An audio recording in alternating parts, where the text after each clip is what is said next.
Yeah, man. How's everybody doing? This is the Apostate Prophet. Sup, man? How's everybody doing? How's everybody doing? How's everybody doing? Yeah. How's everybody doing? Everything okay? Everything all right? Good? Wonderful. David, how are you doing? Good. We're live going through PBD's interview with Tommy Robinson. Post. What's happening? Done. Done and minute, done. minute I go live, I see update, assessment, Israel, Iran, nuke something. Anyway, I don't care right now. Even if they're nuking things, is something happening right now? Why did I just receive an alert? I don't know. Even if they're just nuking something right now, I don't care. We have a live stream to run, so I don't care about nukes. All right, man. How's everybody doing? David, what's up? How are you doing? Hey, what's up? Oh yeah, I just checked the news to see if anyone's nuking anything. I don't see anything about anyone nuking anything yet. The top article here is about the one survivor in that Air India crash. Crazy. Oh, yeah. Whole One person survived, right? 200 and at least 290 people dead. One survivor with just some scratches. Isn't that crazy? I only saw that. That was like the beginning of I don't know if you saw it. What is it? Unbreakable. Unbreakable. He was in a train or something. The whole train crashed. Everyone dies except one guy. Really? Yeah, but he was like indestructible. Wait, what's happening? Breaking, urgent. Israel began striking Iran. What? Where? The heck? What's happening, man? Let's see this. Where are you seeing this breaking news? Everywhere on Twitter, many accounts. Israel began striking. Well, I'm on CNN and Fox, and I'm on CNN and Fox, and there's nothing. CNN is fake news, and Fox is even more fake news. So. Fake news. Let's see. I will Google it then. I will Google it. I'm not going to give you Israel. You're fake news. What's happening, man? This is 6 hours ago, according to the New York Times. 6 hours ago, the New York Times posted that Trump acknowledges Israel could attack Iran soon. Wall Street Journal 3 hours ago said Israeli attack on Iran could come within days, U.S. and Israeli officials say. Washington Post an hour ago says Trump warns Israel could strike Iran. That's all. That's all. So all you've got to go on is Twitter. Because you're checking legacy news, which wait for updates. News source on the planet. Because you're checking legacy news, which what the heck? Well, Elon Musk just commented on Sana Ibrahimi, ex-Muslim from Iran, on her. No, she commented just now, or actually earlier today. Some other guy named Daniel reposted a photo of her and said this. She was on my channel before. She was a guest on my channel. She talked about Iran and Islam and all that. Here, Daniel said, Iranian Houthis are rising up, historic moment. She said, just here to say F hijab and Sharia law altogether. And Elon Musk made a comment on this. What is Elon Musk doing, man? Elon Musk mixing into this conversation now. What's up, Elon? Funny. What's up, Elon? Very, very cool. Very cool. Anyway, yeah, I'm still getting flash news in here as we speak. Just checking it out. I don't really know yet. Don't really know what's happening, but we will probably update everybody on that. People will probably know more about it than I do. Israel has closed its airspace. More footage of strikes inside Iran. Breaking explosions in Iran right now. Israel is striking inside Iran. It comes directly from Aviva Klumpus. Aviva is a very reliable source who is directly close to the Israeli government, and who also was speechwriter for Israel at the UN in the past. I met her in Israel. She's fantastic, but she just started sharing the updates. I finally got a reliable news source. What's it say? Nicholas J. Fuentes says Israel is officially attacking Iran. They are trying to drag the United States into yet another one of their wars. Never forget who's responsible. Who's that, Nick? Israel has closed its airspace, breaking more footage of strikes inside Iran. Let's see. اینجا رو زدن، اینجا رو هم زدن، این لویزانم زدن، پشتم زدن، پشت لویزانم زدن. Huh. Well, I don't see any strikes. I only see smoke. Could be anything. Where there's smoke, there's Jewish strikes. There's Where there's smoke, there's Jews. There's a mushroom, but could just be a mushroom, you know. Did this breaking from Syrian girl? Did Israel just nuke Iran? I only see a mushroom, and mushrooms could be used for anything, frankly. So, stop eating those mushrooms. Israel is striking inside Iran. This isn't a choice. It is a necessity. Iran has committed itself to arming Hamas, Hezbollah, and Houthis and every front that threatens Israeli lives. It has pushed its nuclear program to the brink and openly vowed to wipe Israel off the map. Say a prayer for the courageous soldiers who are out there in the night, bringing the fight to Iran so that Israeli families can finally live in peace. I'm not really... I don't really feel like amused and amazed and very happy about a front of war starting, but I also don't know to what extent this is being expanded right now.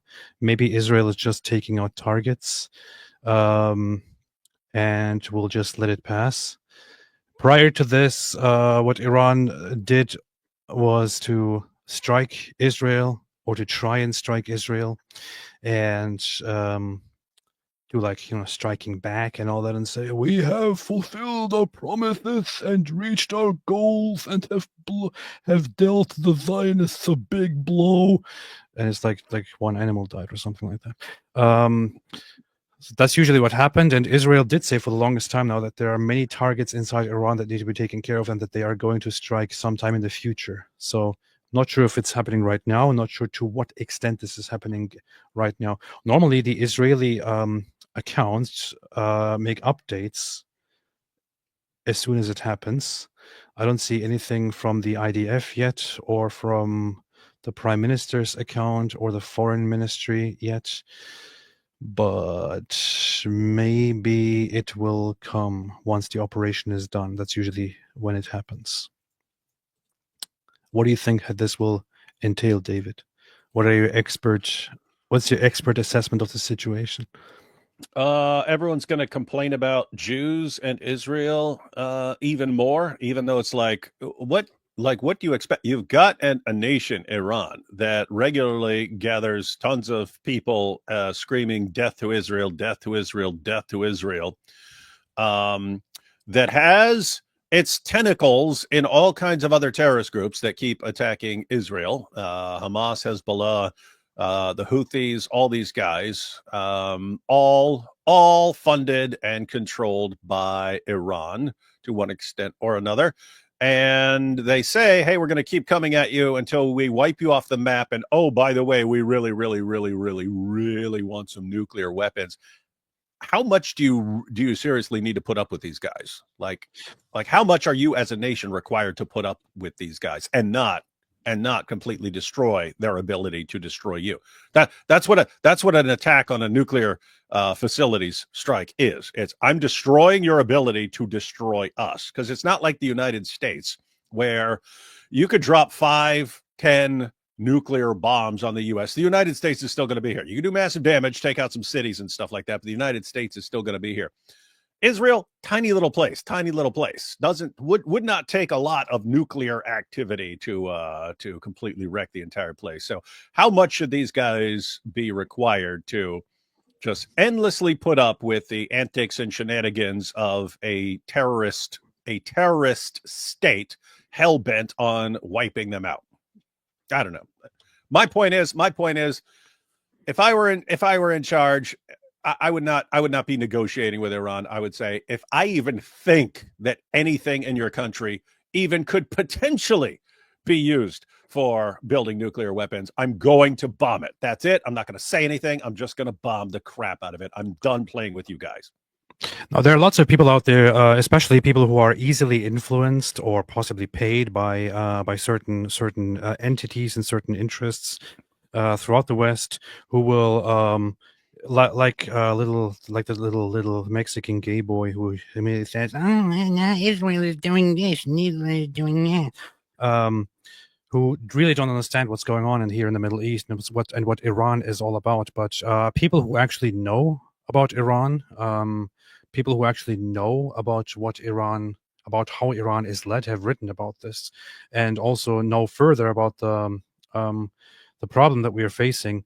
Here is actually somebody that David knows very well, Raymond Ibrahim, who wrote an article on the Middle East in the Middle East Forum, which is called Mahdism, the apocalyptic ideology behind Iran's nuclear program. I would recommend reading this if you are still somebody who is under the ridiculous illusion that that Iran is no issue at all, and that Iran just wants peace, and that it is like this Western Israeli bloc that is trying to cause war and all of that. This is one article. What the heck happened to David? He just died. I think he just died. Maybe Israel nuked his home. I don't know. This is actually. I would recommend everyone who is still under the delusion that that things are being instigated by Israel to read this, and I would also ask others who are who know of such people to save this and to show it to us. What happened, man? Where'd you go? I don't know. My download speed is blazing, 620 megabits per second. Did Israel just nuke David's computer? My upload is 11, so that should be fine, man. Although that is normally low. It's normally like 300 to 500 or something like that. Israel just nuke David Wood? You know what's kind of funny, man? What? That's like nuclear war. It's so funny. that people from the Israeli government follow me on Twitter and stuff. You know, it's like, we're an important dude, man. Would make you think that I'm being paid by Israel or something, you know? Yeah. You got any shekels laying around? Can't find any. I've been spending them all. So this is an article by Raymond Ibrahim, who in this article assesses the whole situation in Iran and how Iran is actually how Iran's government is very, very much an apocalyptic government that is all about war and bloodshed, and that wants to bring about times that are in which the revolution would be brought to the world, and their Mahdi, their savior, would then come and crush things and make them the superior ones, and would bring justice. And justice in the Iranian worldview is basically that Shia Islam is in charge of the world, and all that.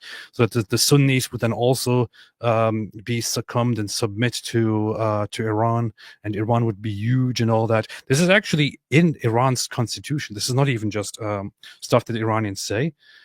I would urge people to actually look at the Iranian constitution. The Iranian constitution itself. Wait, I think he must be mentioning that here somewhere. No entity is more wedded to or indoctrinated in Mahdism than Iran's Islamic Revolutionary Guards Corps, which, as described by Iran's 1979 constitution, is an ideological army mandated with an ideological mission of jihad in Allah's way. This is in the constitution of Iran. Jihad, as we know it, is not simply dealing with the struggles of life. It is actually war on behalf of Allah, internal and external. Iran has its agenda to pave the way for the coming of the Mahdi, the Imam of the age here, and to spread the revolution that started in Iran also to the rest of the world. That is literally in their constitution. A Middle East Institute paper from 2022 titled Iran's Revolutionary Guard and the Rising Cult of Mahdism elaborates on the growing importance of eliminating Israel in the context of Iranian Mahdism. The IRGC is increasingly understanding and communicating its official policy of eradicating Israel and Zionism. Eradicating Israel and Zionism. People will tell you that that it's Israel that's somehow instigating war here. It is directly part of Iran's official policies, which they also reiterate every week, every morning. to destroy Israel and to destroy the Zionists. And also, by the way, it's not just the Jews, it's not just the Israelis, to also destroy America. The slogan, "Death to America, Death to Israel," is very, very common and is also officially used by Iranian government members, by the Iranian government. People say it, kids say it when they go to school on Monday mornings. It's so insane, man. Khamenei recently said something about how it's not just a slogan, it's a policy. Oh, here is memory.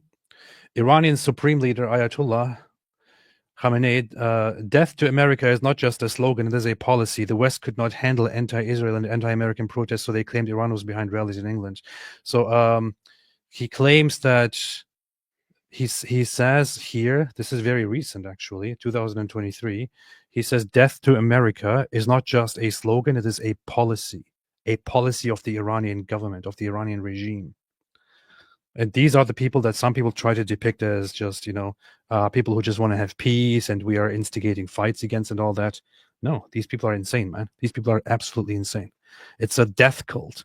Iran is led by a death cult, and they want to get their war. Why does Islam start so many death cults? That's what they do. That's what they do, man. That's what Islam do. That's what they do.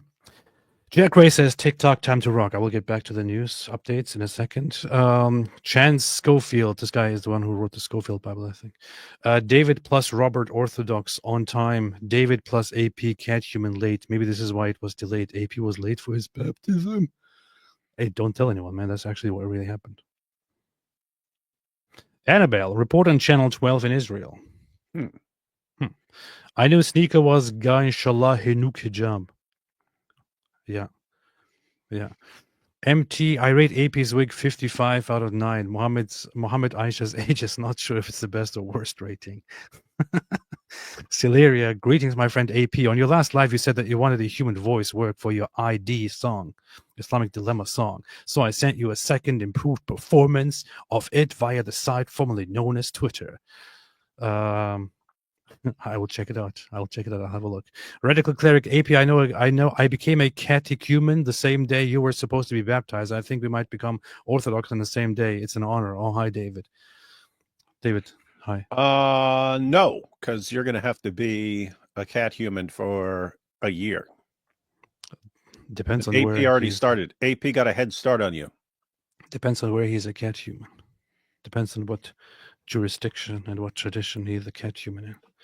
Khamenei endorses death to America, Chance. Anyway, that's what's happening. David, do you want to look at? I'm gonna keep checking if you see some huge updates or so. Just let me know. No one cares. We're here to talk about Tommy and his interview with PBD and how Pierce would have made it suck. Totally. Israeli news say the sirens that sounded across the country were intended to wake the citizens of the country and provide a warning. There have been no launches toward Israel. So apparently Israel issued nationwide sirens as they also fired at Iran. Nice. Ashmites, anyone who takes Iran's side in this is a con-tarded, which is a new term I've coined for the specific use. It is conned and retarded together. Nice. The seal of the prophet said, to think that I was a few hours away from a flight to Rome, my thoughts are with the Iranian people, and I pray that they will liberate themselves. Powerful. Indeed, inshallah, soon. All right, let's talk about Tommy Robinson, man. Good interview, man. I normally would not sit through 2.5 hours of anything. I mean, what kind of losers post these 2, 3, 4 hour shows on YouTube, right? Not going to watch it. As far as like these long shows, I watch maybe like 3 or 4 of them a year that I actually get all the way through. Other times I'm looking for specific things and so on. I'll watch part of it. But this one actually watched all the way through. I mean, it was over 2 days. I watched it, watched 10 or 15 minutes at a time. It was 2 days long. Actually went through the entire thing. And I seriously don't know how any British person could sit through that and still not think that Tommy is the one who's on the right side here. Like, he's got all these people still complaining about it. It's like, where'd you get that? Where'd you get that? From the media and from politicians. We'll listen to what media and politicians are doing. Anyway, pretty crazy stuff. Pretty crazy stuff. Maybe we'll get to it. Maybe we'll get to it someday. But the people are retarded. That's what they say. Let us have a look. PBD podcast. PBD podcast. You have to see, the most annoying thing about the whole thing was PBD. He kept asking the same question over and over again for like the first 2/3 of, so how is this happening?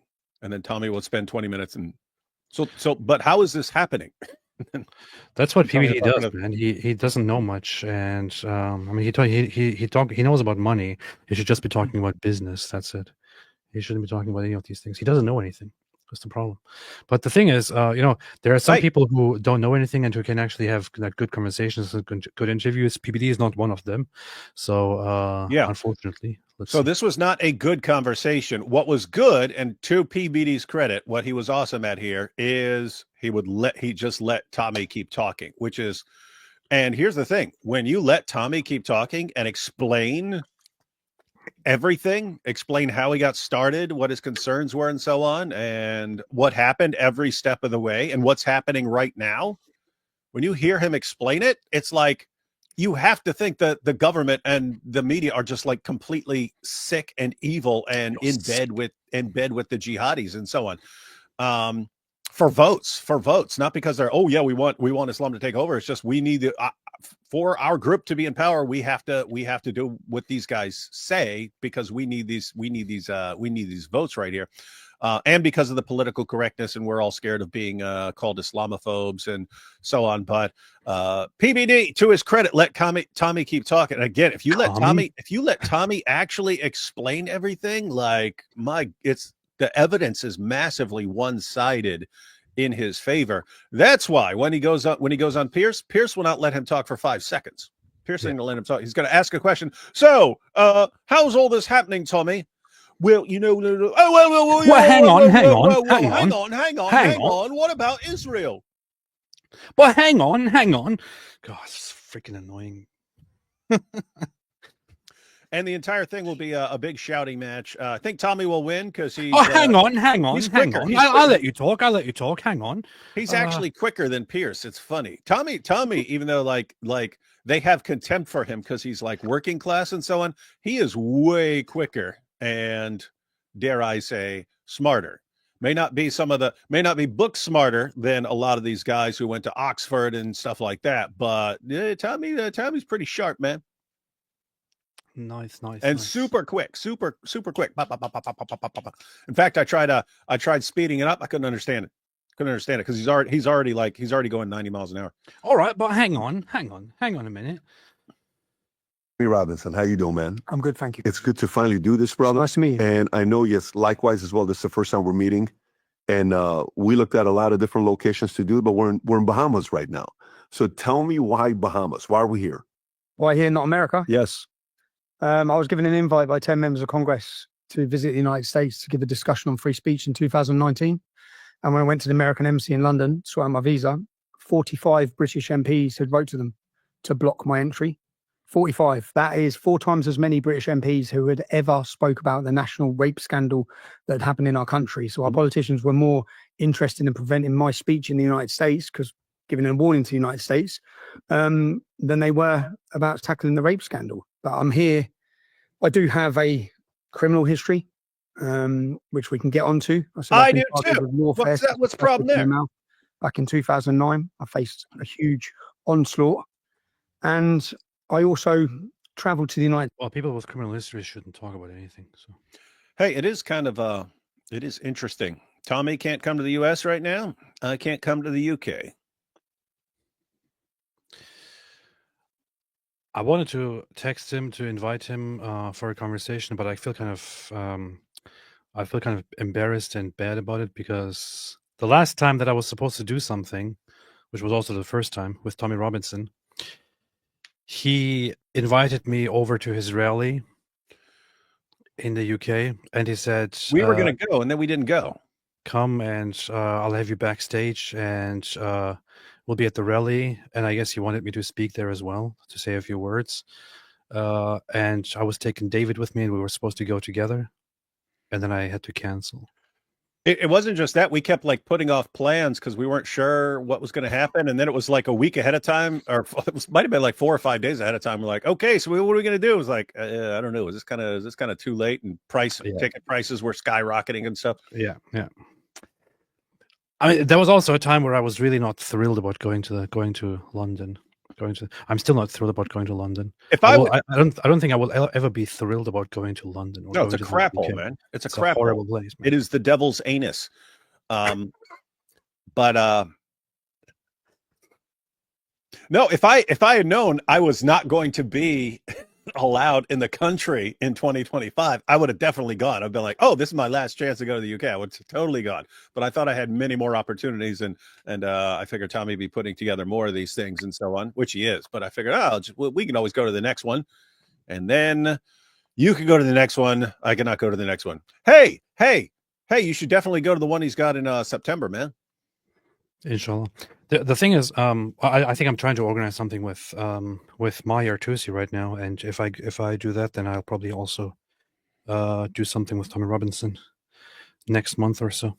I was supposed to be on my Artusi's channel, but then lots of things got in between. Anyway, so we're working on that. But the thing about London is, and I bet he's going to address this as well. But when I was there, I was kind of in between two thoughts. One of them was, wow, what a nice city. Look at all this, all the beautiful architecture and stuff. On the other hand, it was, what a horrible, horrible, horrible place. What's up with the demographics over here? And I'm sorry to say this, but racist. It does say a lot about. I mean, London doesn't have to be this way, right? The UK doesn't have to be this way. You see how a city that was built by specific people has been completely turned into a different city, into a city that is completely populated by not those who build it, but those who benefit from it. Among those who benefit from it are lots of people who are now turning it into hell as well. So I don't know, man. I don't know. It's a pretty bad situation. United States in 2010. So I traveled there in 2009 for the first time. I started my activism in 2009, where I formed an organization which took to the streets in the UK. This is before the rise of social media. So we took to the streets in the UK because what I'd seen happening in my hometown and the problems I'd seen, which was the attack on free speech. When I was born in 1982, we had one mosque in Luton. We now have 45. White English are a minority. So I'd witnessed the problems that brings. And then I started an organization to try and highlight the problems that no one was able to speak about, and that the police weren't tackling, the government weren't tackling. PDL. From that moment on, I faced, in the first 6 months, I had 3 police raids. And I went to travel to the United States, 2009. I was detained at JFK Airport, and I was told by the Americans who detained me that the British had told them not to let me in. So I was deported. But I went back the next year. And when I went back the next year, I illegally entered the United States. Legally? I went back on a friend's passport. And I knew what I was doing was wrong when I went there, but I gave a speech. I got in. I gave a speech at an event in New York, and my speech was called A Warning to America.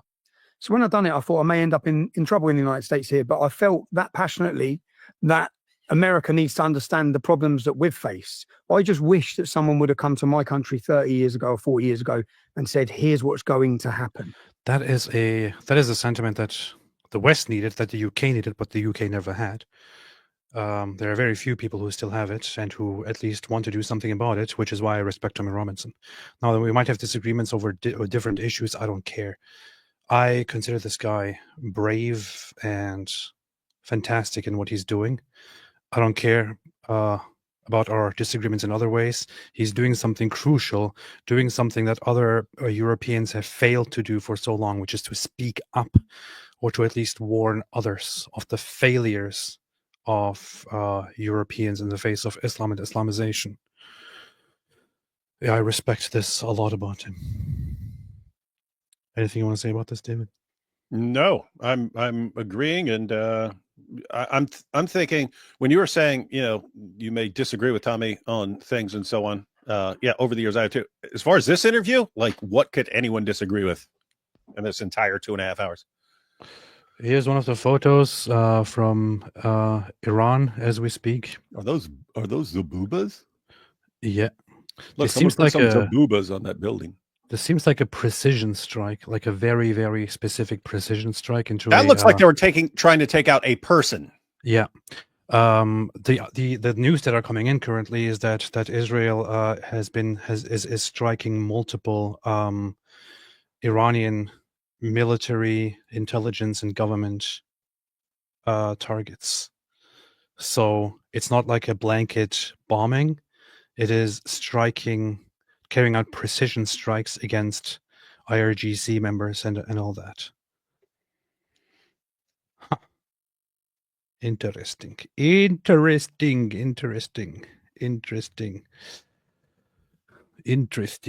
Hope everything goes well. And give a warning. So I went to America. I give a speech, and then I flew home. I was detained about 6 weeks later by the British police, and I spent 10 months in prison for that. And I only spent 2 days in America. Here's another one. I was detained. I spent 22 weeks on solitary confinement for the speech, for illegally entering America, because I booked 2 flights. But isn't that a crime for the US, not for the UK? The US were not interested. I read all the documentation. They didn't care. But what the UK done is remanded me in prison. So from when they arrested me, they put me straight in prison, and I wasn't allowed bail. They said I was a flight risk because of the passport incident. So then by the time I got to court, which was 3.5 months later, they said, if you plead not guilty, you're going to sit here for another 6 months to 9 months, waiting trial. If you plead guilty, you've got a chance of getting out. So I pled guilty, and they let me out 8 weeks later. 8 weeks later. So it's interesting you're saying this, because for me, when I talk to friends or guys about Tommy Robinson, it's a very interesting reaction that we get. In the morning, we're sitting here, literally an hour and a half prior to this. Me and Rob are out there kind of going through, finalizing the notes. And I see this fellow with his wife to our left. He keeps going like this to me. There's nobody over there, man. Where are you pointing? Just looking at me. And you can tell he's Middle Eastern, maybe Indian, but I don't know yet. But he's paying attention to what we're talking about. We're watching videos and we're going through a couple things. Then he comes back and he says, hey, I heard you're talking about UK and, what's going on there, and Muslims and Sikhs and all this other stuff. I said, yeah, so what do you think about what's going on there? Well, let me tell you what's going on. So what do you think about Tommy Robinson? I said, ooh, Tommy Robinson. I says, yeah, what do you think about it? He says, well, you have to know that. I said, you're at a nice resort. I'm assuming you make money, you're successful. He said, I'm from education. He says, Tommy Robinson, man, he's been arrested. He's been in trouble. He's done this. He's done that. But a lot of my friends who couldn't stand him 20 years ago are now siding with him. I said, really? He says, a lot of people are agreeing with him now. I said, why are they agreeing with him? He says, well, I used to live in London. Now I'm out. I saw what was. This is the first time that PBD actually said something good. So, yeah, seems like it. This, for the rest of the entire interview, is just going to say, but how is this happening? But how is this happening? And then, but how is this happening? And then towards the end, he starts saying how the cell phone is the ultimate enemy of all these people who are trying to control us. Because before that, they could control the information that everyone had access to, and now they don't. People have instant access to information wherever they are, and so they're losing their minds, not being able to control everyone. Did he mention Andrew Tate in this whole interview? Yeah, and interestingly, Andrew Tate and Sneeko, but that was Tommy, and Tommy was calling him out, suggesting that they're getting paid by Qatar to be these fake converts, because that's all the Qataris care about is getting social media influencers now. No, nice. I'm thinking about putting that little part together, because that's late. That's way later. And so a lot of people won't see it if they're just watching like an hour of it or something. But I'm thinking about putting a little video together about that, because it's interesting. Because Tommy and Andrew go way back. They're both from Luton. They know each other for a long time. They knew each other when they was smaller. Wish I was a little bit smaller. And Andrew also praised Tommy early on, but Tommy is kind of like, he has been like, this is the kind of the aspect where I had my concerns about Tommy, because he was like trying to assert that Andrew Tate is being that he's being persecuted. Dude, that's because of connected to things and this stuff though. like But that. go ahead. But that's connected to all But this. then, Go ahead. but then he more and more switched toward how Andrew Tate is a grifter, and he's working for an agenda and all that. I'm curious what his most recent stance on all of this is. I was pointing out that this is all connected, right? Because if you don't know the details, right? If you don't know how much evidence there is against Andrew Tate, if you're Tommy is a guy that the government, if there's something you could call the Matrix, this combination of like these powerful politicians and journalists and stuff, who are all working together. So Tommy's been on the receiving end of that for what, 15 years now? Over 15 years they've been coming at him, right? So when Andrew Tate says, "Oh, this is all a plot against me. People are conspiring against me to silence me," Tommy, that's exactly what they've been doing to me. That's exactly what they've been doing to me. So I believe you, because I believe this sort of thing happens, because I know it, because it's been happening to me. Matter of fact, Tommy actually shares the story of the Pano drama, which I think we watched back in the day. I remember covering it. That was years ago. But with the Pano, their show Panorama, and he did Pano drama about how they tried to set him up. They were trying to set him up for sexual stuff. And he actually reversed it and recorded them with their plans and stuff like that and exposed them. And then the guy who was the main face of the BBC's documentary program got fired over being an absolute scumbag in the way he was coming after.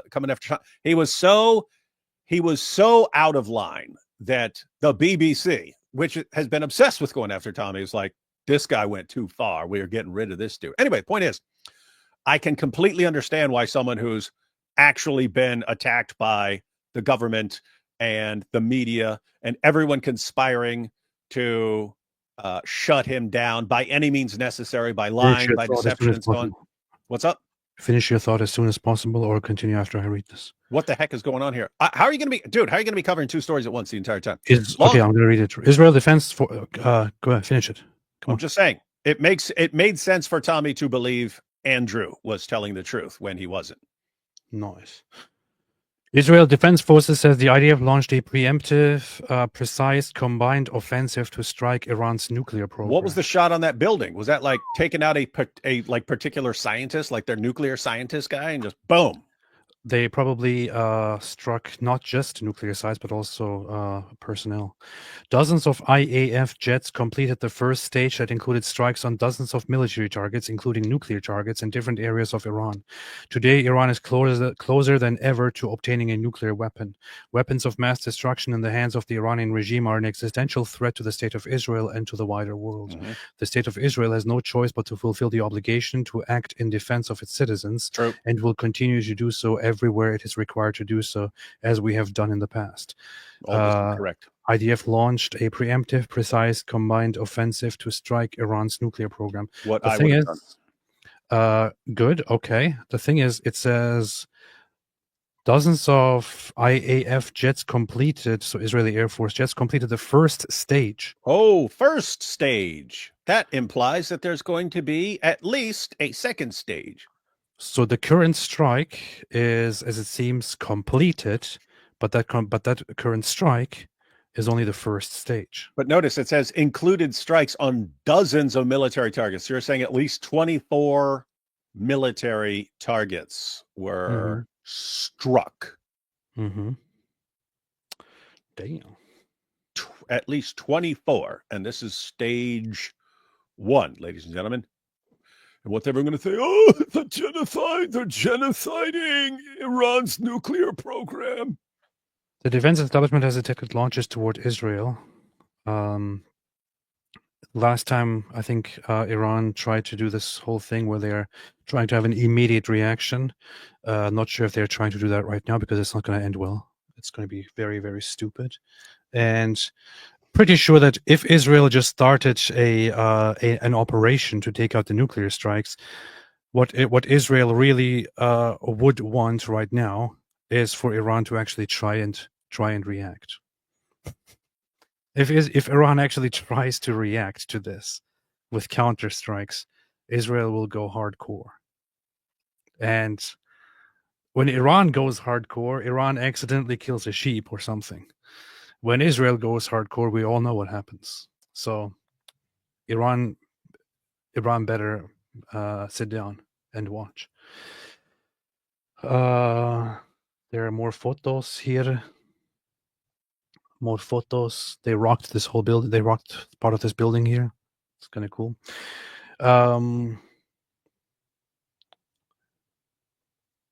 What is this?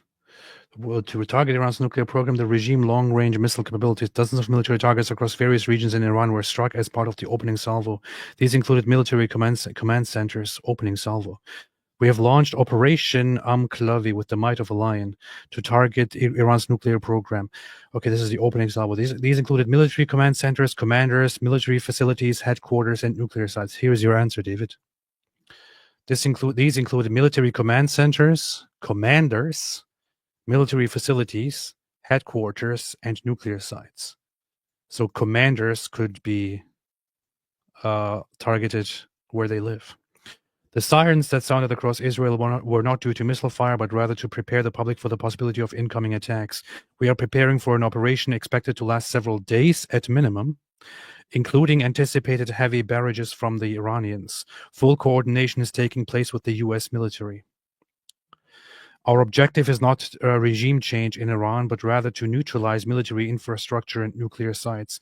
The opening strike in Iran was highly surprising in both scope and the locations targeted, places the Iranians did not expect. By the end of the operation, there will be no nuclear threat. Whew. That seems like a... You see that? That is very ominous. By the end of the operation, there will be no nuclear threat. They really saved that to the end of the announcement.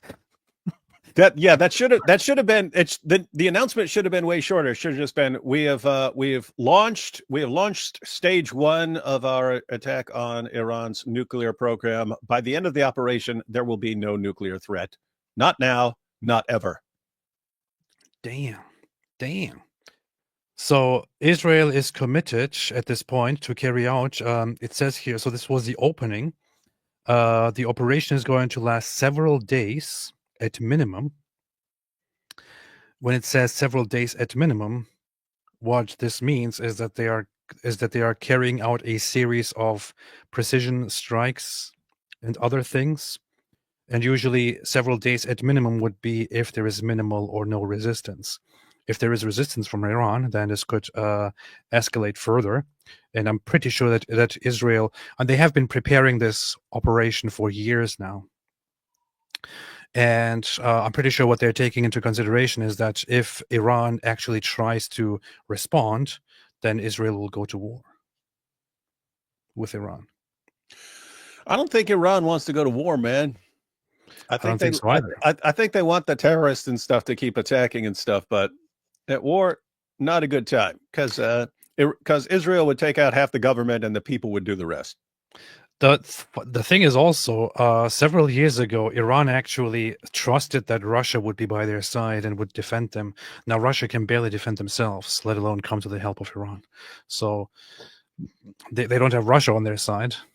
There were talks that China would chime in and all that, but China doesn't seem interested at all in directly interfering in things. So Iran is pretty much standing alone with the so-called axis of resistance, which is crumbled and destroyed. The Syrian government is gone. Hezbollah has been both decapitated and castrated at the same time. Hamas is hiding in bunkers, and the Houthis are doing drugs and banging camels and goats. So sheep. There's not much that Iran can actually do right now, except just take it. Isn't it funny? They think, maybe Russia will come and help us with their vodka, and maybe the Chinese will come and they will use their kung fu against the Jews. The kung fu will stop the Jews. I'm going to tell you something about Yemen, and it's really, really messed up. I couldn't believe it myself. You're Jamaican. It's pronounced Yemen now. Yemen. So there's something that people need to know about Yemen, which is this here. Khat use in Yemen. It is estimated that up to 90% of adult males chew cat 3 to 4 hours daily in Yemen. The number for females may be as high as 50% or even higher as young women take up the habit. A recent study for the World Bank estimated that 73% of women in Yemen chew the cat leaf more or less frequently. So this is what they're doing is they're chewing a substance which makes them pretty much psychotic and weird, and they do this every day. They're addicted to it and dependent on it. They depend on it very much. They're very, very, very addicted to it. In fact, you can see this on increased alertness and energy, mood changes, increased heart rate and blood pressure, loss of appetite, gastrointestinal issues. Similar to coca leaves. Long-term effects, psychological dependence and addiction, mental health issues. Chronic abuse can result in depression, anxiety, psychosis, and even suicidal thoughts. Sleep problems, cardiovascular problems, liver damage, dental problems, reduced fertility, digestive problems, neurological effects, and so on. Withdrawal, depression, craving, fatigue, irritability, whatever. It is not something that you're supposed to chew. It is a stimulant that makes people in the long term psychotic and hyperactive, angry, aggressive, and so on. And 90% of the adult population chews it 3 to 4 hours daily in Yemen. This is a deeply sick population. Hey, here's another problem. I'm looking it up right now. The use of khat results in constipation. Reflected increased heart rate, blood pressure. Long-term use can precipitate permanent tooth darkening, a greenish tinge, susceptibility to ulcers, and diminished sex drive. Look at this photo. Look at this photo. That guy's got a cheek full of khat. Look, all the dudes, the dude behind him does too. See that? This man has real problems. They all have cheeks full of, not. They don't have their cheeks full like Muhammad on the night of Al-Zut, but different cheeks. This post: Israel should also bomb Yemen's cat fields. 90% of Houthis are drug addicts, and removing cat will literally send them all into withdrawal shock. It's a genius plan. You can thank me later, IDF. No, it's actually correct because they're all addicted to it, right? It's a stimulant, guys. It's a stimulant. Yeah. It's a stimulant. It's like extremely strong coffee. It's a more powerful stimulant. It's not as powerful as cocaine, but it's more powerful than coffee. But you build up a tolerance to it, and so you keep chewing more and more until your cheeks are full of it, like a hamster. And guess what? If you just took that all away, these guys are going to be like, I can't get out of bed. I can't get out of bed. Breaking missiles reportedly launched from Iran at Israel. Among the targets are senior Iranian regime officials. Nice. The defense establishment has detected launches toward Israel. Israel confirms that they have targeted nuclear facilities inside Iran. Reports of a new wave of jets entering Iraqi airspace soon, Iran, and so on. I don't know, lots of stuff happening right now as we speak. Updates are coming in, but I want to return to Mr. Tommy Robinson. Psychotic episode can result, resembling a hypomanic state. Oh, interesting. That would be good in battle, man. Yeah. But the people... But yeah, so that's one of Iran's only allies in the region. Going on at Sheffield. Is it Sheffield? What did he call the Schofield or Sheffield, one of the cities? Schofield. There is a city called Sheffield. Then that's the Bible. Actually talk about Schofield. Where he's from. He says Sheffield. He says, you know, when I lived there, it was something else 20 years ago versus what it is today. So we know when we watch you what you're against. People call you racist. People call you Islamophobic. I said, what would you ask him? He says, ask him if he's racist or not. I said, he's been asked that many times, right? So I'd like to know, for a lot of people that maybe don't know your story. I've watched the documentary. I've seen your content over the years. I've seen you back and forth with peers from 10 years ago to now to all the stuff you got going on. By the way, this is the author of the Schofield Bible. Yeah, this is Michael Scofield. He's the author of the Scofield Bible, and he wrote it all in prison. Yeah.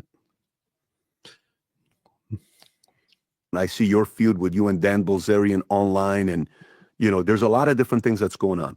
What are you against? What are you for? I'm for Britain.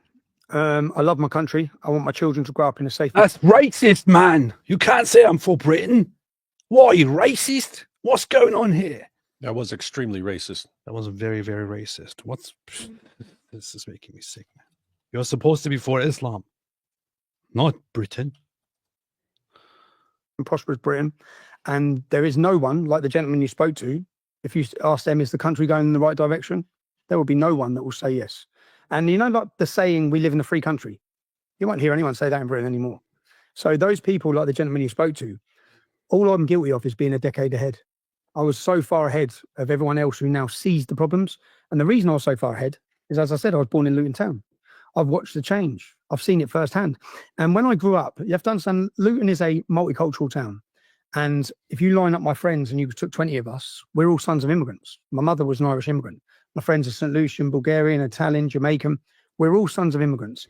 But growing up in that town gives me, so many other communities get blamed for the problem of immigration that we're seeing in the UK. And I take a lot of flack from this from all sides. So David Cameron come out and said multiculturalism's failed when he was the Prime Minister of Great Britain. Angela Merkel said multiculturalism's failed. For me, I think that's weak and it's cowardice, because Islam has failed. Haven't failed. The Jews haven't failed. The Hindus haven't failed. In fact, no other communities have failed to integrate and assimilate into Great Britain. It's worked. And my hometown, and I can only speak by experience, is a perfect example of that. So any journalist... This is a very, very good point. That's an extremely good point, ladies and gentlemen. It is a very, very good point. So in response to the question, are you a racist? The explanation here is very, very, very clear and very simple. There is a stance that you need to take against a certain trend that is happening in Europe, and that stance is not just you could approach this from you could be a coward, or you could be extremely hateful, or whatever it is. You could go into two different directions and make that same mistake. You could either say, no, this is about colors, it's about skin colors, it's about all of them, nobody should be here. That could be like the very hateful perspective, the very anti-immigration perspective. Or you could go into the different direction and say, no, we have to welcome everybody, but multiculturalism has failed and we have to approach it differently. You could go into that direction. So that there are two different ways to go into it. Both are completely horribly mistaken. There's one correct way here. And the correct way is that Islam is the problem. It's not all the other cultures that have failed. It's not the races. It's not the races. It's not the races. It's not the skin color. It's not all the cultures that mix into this pot and then poison it and make it all messed up. It is one specific religion, one specific culture that does it. It is Islam. If you don't point at it, if you want to distract with other ridiculous nonsense, you will not fix the problem. We have to address the problem. It is Islam. It's not other cultures. It's not race. What were you going to say about it, David? Nothing.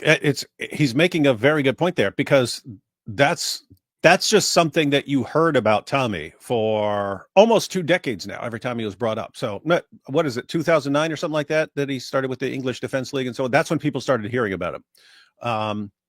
And all along it's been, these are a bunch of white British dudes who want to keep Britain white and stuff. And it's like, when have you heard that from Tommy? That's what people are saying about Tommy. That's what Tommy's enemies and critics are saying about him. When have you heard that from Tommy? Because all he ever says is what he's saying right here. It's Islam is the problem, because it refuses to immigrate, and then it has all these teachings that are about oppressing us and what they can do to little girls and stuff. That's the problem. And every time you hear him speak on this issue, it's don't have a problem with Jews, don't have a problem with Sikhs, don't have a problem with Hindus. Why? They all get along. They have no problem getting along with everyone around them.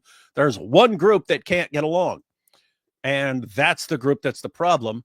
Like, again, how is anything he's saying different from what like Douglas Murray is saying. We've pointed this out before. He's saying the same thing that people like Douglas Murray is saying, but they just declare war on this one guy because he's working class, and you're not allowed. If a working, keep in mind, if you're in America, this is a weird idea to us. There are certain areas where we would respect an expert's view on something, but if it's just, hey, what's going on in society, we don't trust some scholar more than we trust a regular person who's experiencing it. In the UK, it's just understood. If you're working class, you shut up. You shut up when the educated people are speaking. You shut up. You keep your mouth shut. You go, you do your job, and you shut up. We are the ones who get to talk about all this, and they just lose their minds over it. That's true. That's true. And there are those who distract us from this point, from what's important here. And I'm not sure what they are motivated by sometimes, but you have them. They appear in our comment sections. They appear on social media. They appear on TV.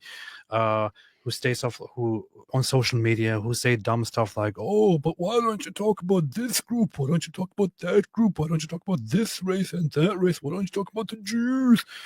All of these are distractions that I don't care why they do it. I don't care where they come from, but what they do is they serve the very ones that want to subjugate Western nations, want to undermine Western values, want to change the West into their playground. That's what these people are doing. I don't care what you are motivated by. If you come here and you distract from the actual topic, you are serving an agenda, whether you are doing it knowingly or unknowingly. Satan. You are serving an agenda. That's what you're doing. That's what you're doing. The most important thing, by far, the most important thing, demographically speaking, is, as we speak, the issue of Islam and the rise of it in the West. Nothing else is remotely as important as that. Nothing else. I repeat, nothing else is remotely as important as that. So you're saying there are several things that are significantly more important than this? Nothing else. Nothing. Let me see. Prime Minister Netanyahu. All right. We have to interrupt our show to watch a speech by Netanyahu.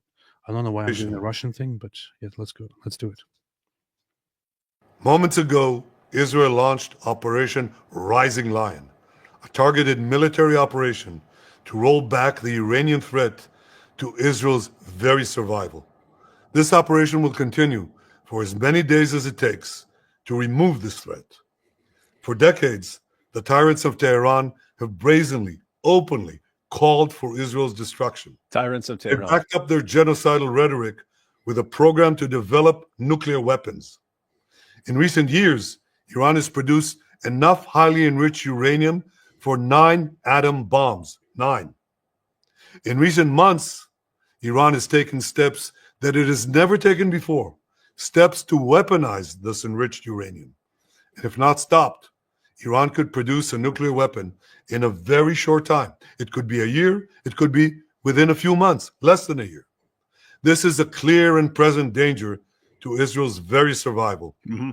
80 years ago, the Jewish people were the victims of a Holocaust perpetrated by the Nazi regime. Today, the Jewish state refuses to be a victim of a nuclear Holocaust perpetrated by the Iranian regime. Now, as Prime Minister, I've made it clear time and again, Israel will never allow those who call for our annihilation to develop the means to achieve that goal. Tonight, Israel backs those words with action. We struck at the heart of Iran's nuclear enrichment program. We struck at the heart of Iran's nuclear weaponization program. We targeted Iran's main enrichment facility in Natanz. We targeted Iran's leading nuclear scientists working on the Iranian bomb. Nuclear scientists, got that? Of Iran's ballistic missile program. Just said it. Jeez. Just said it. Taking out the nuclear scientists, taking out the whole shebang. This is what. So they have been preparing this for quite a while now. Yep, and and that means as many targets as possible. That means they have lots of people in Iran following these guys around, figuring out where everything is at, saying, hey guys, yep, he's in that building right now. Yep, 3rd floor. Yep, room on the corner. Yep, he's there. I can confirm. And I'm sure there's, I mean, it's all, they can always send spies in and so on, but it seems like there are plenty of people in the Iranian population who would love to help these guys. And the world, and even people in Israel may disagree with Netanyahu on a variety of issues. There are people who will want him gone after all of this. But when it comes to taking out Iran's nuclear capabilities, the entire world right now should be going, go BB, go BB, go BB, go BB, go BB, go BB, go. Blow that crap up. Yeah, some people are saying markets are crashing. I don't really see a big crash. I only see a drop here. It's 9:10. What markets can be crashing at 9:10? There are markets still open, man, across the world, and there are futures markets still markets? open. What are you guys talking about? How does this all work? Yeah, stock markets and stuff. I thought they closed it sometime. They do close, but futures markets are still open, and in other countries we have indicators of the markets still being open. I see a big drop today, but so far it hasn't gone beyond any line. So, in order for markets to crash, there needs to be more update here. Last year, Iran fired 300 ballistic missiles at Israel. Each of these missiles carries a ton of explosives and threatens the lives. I know this is very trivial, but he sounds like he has a cold or something. Yeah, I was thinking, is he just getting old? Is he just? I mean, and I know he's getting older because we all get older every minute. But it's like, is it catching up with him a little more, or is he sick? I don't know. Speak for yourself. I don't get older. Of hundreds of people. Soon, those missiles could carry a nuclear payload, threatening the lives not of hundreds, but of millions. Mm-hmm. Iran is gearing up to produce 10,000s of those ballistic missiles within 3 years.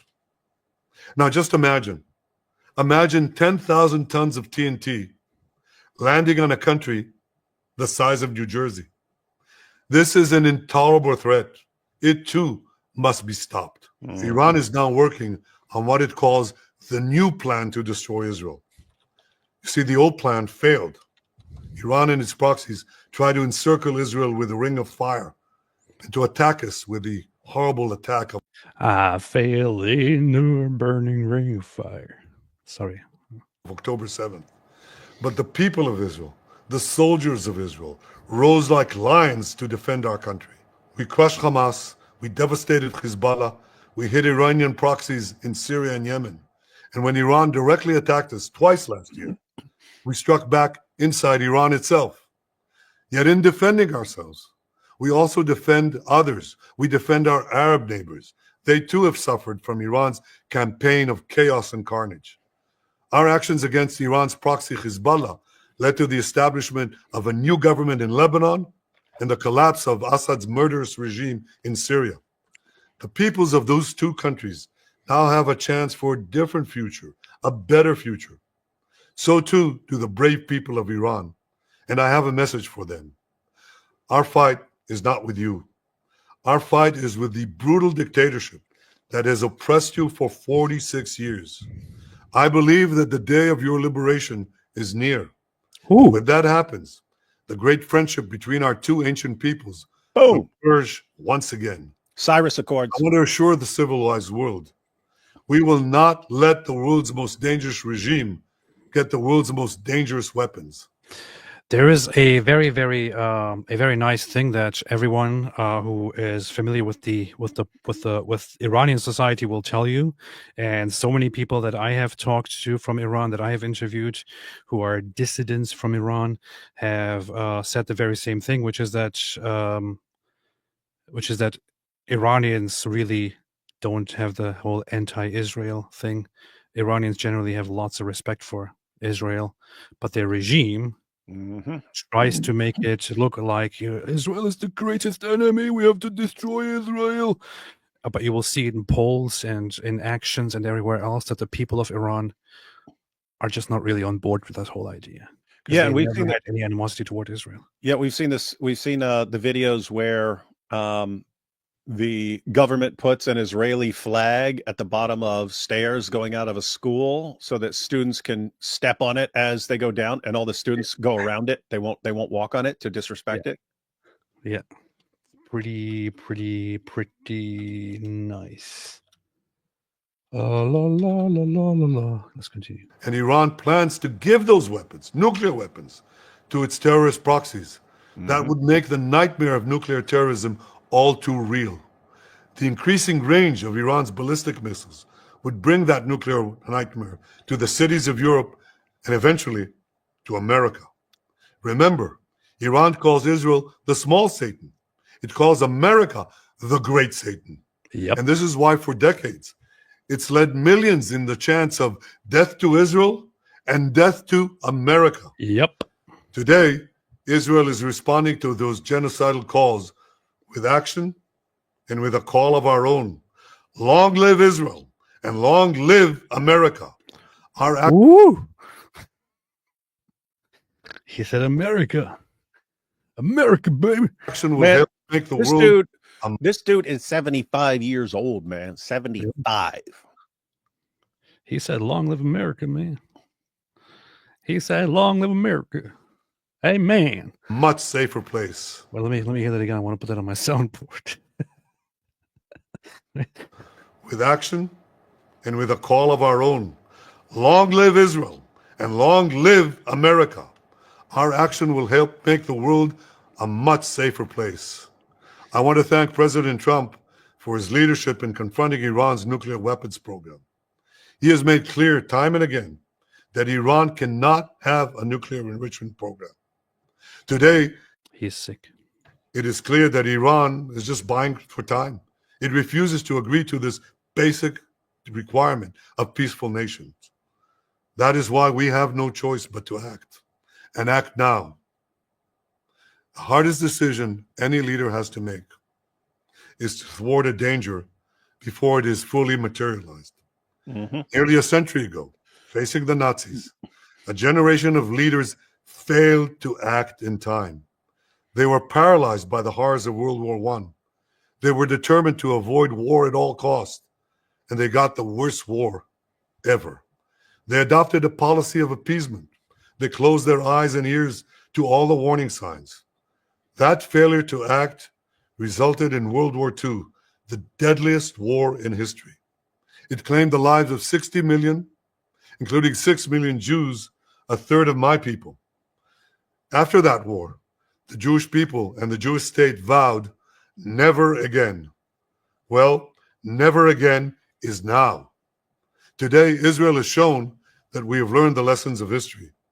When enemies vow to destroy you, believe them. When enemies build weapons of mass death, stop them. As the Bible teaches us, when someone comes to kill you, rise and act first.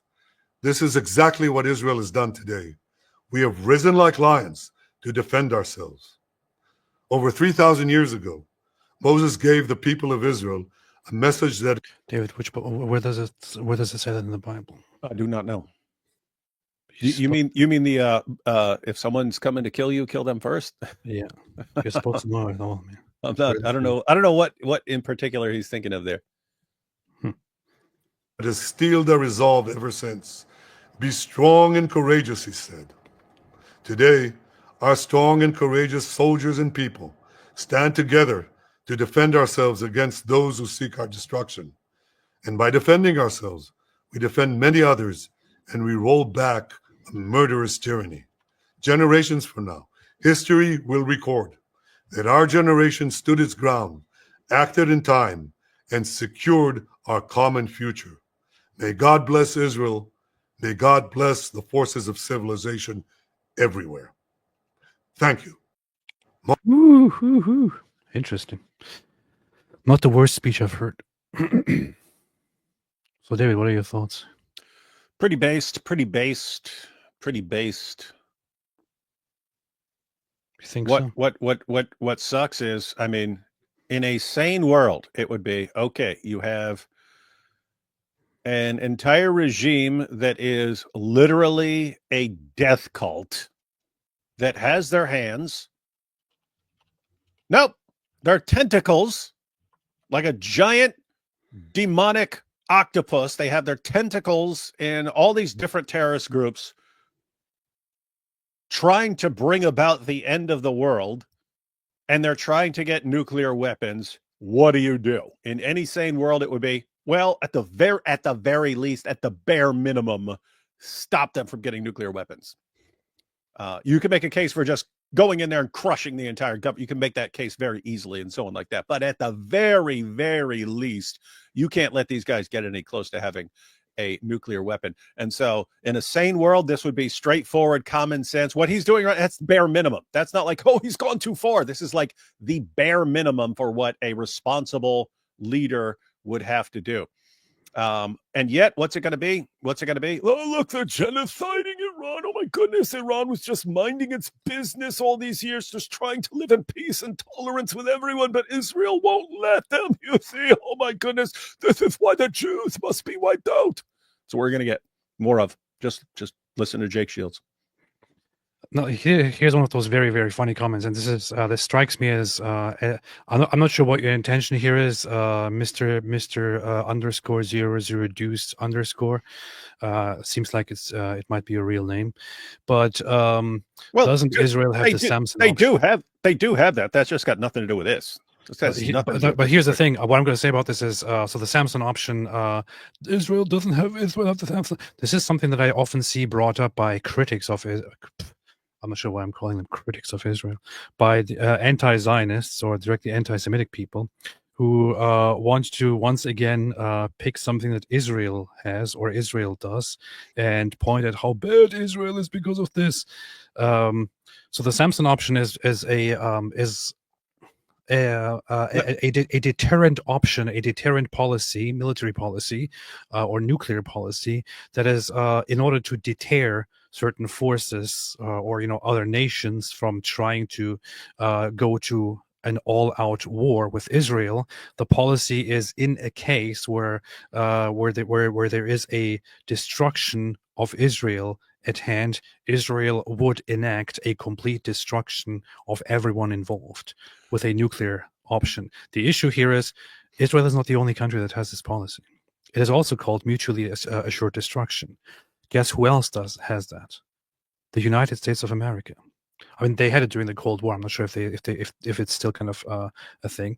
Guess who else has it? Russia. We never hear about Russia. There are many countries who have similar systems because you said we never hear about Russia. Because it is a system that was as a trend established during the Cold War as a deterrent of a last resort, which is supposed to stop any other force from trying to fight you to the death. That is basically what it is. But for some reason, people only want to mention Israel in this context. Once again. Don't mention any of the other countries, only Israel.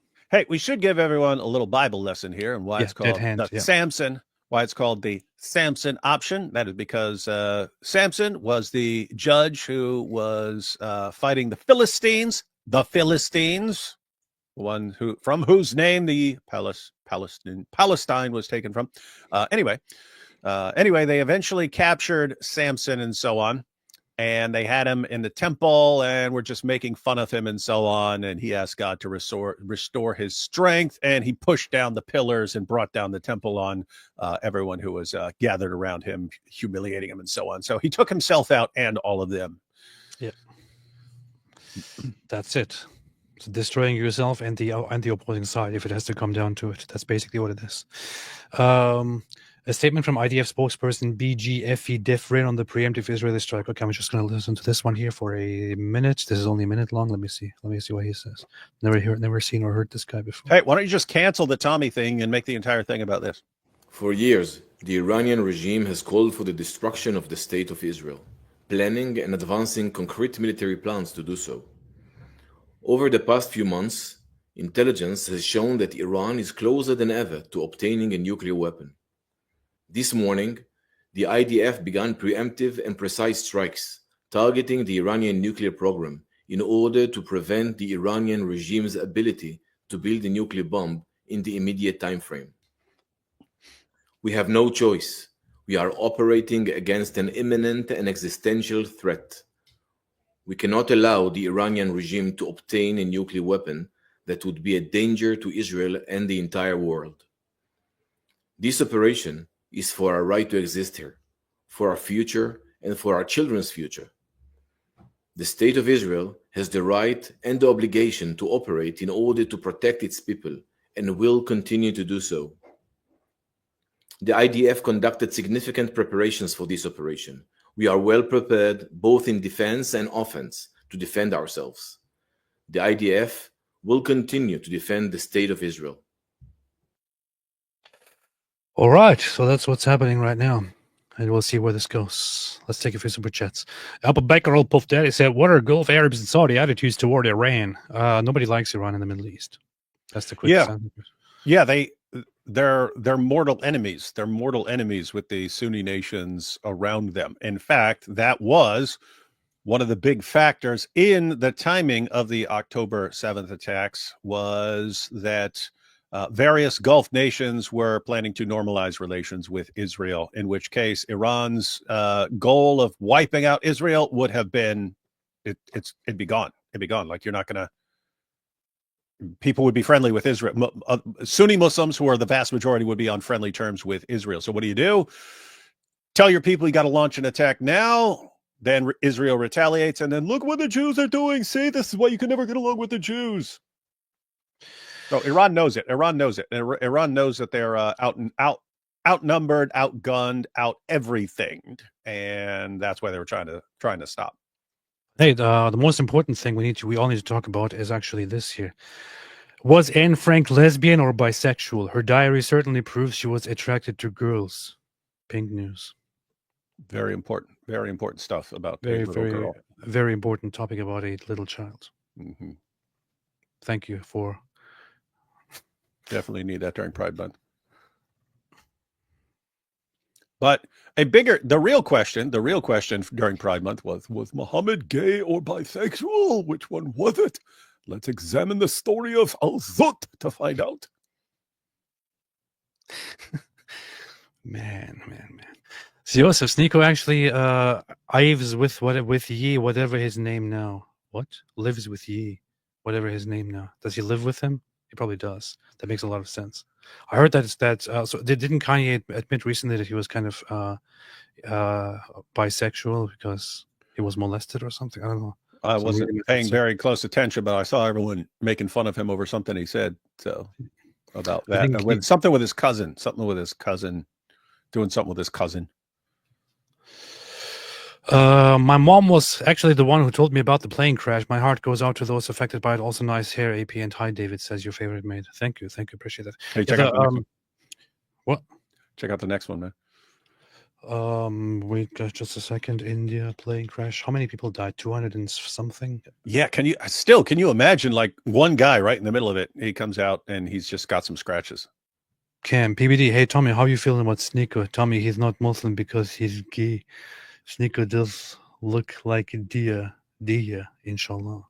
That's what Tommy said. Like, well, he's gay.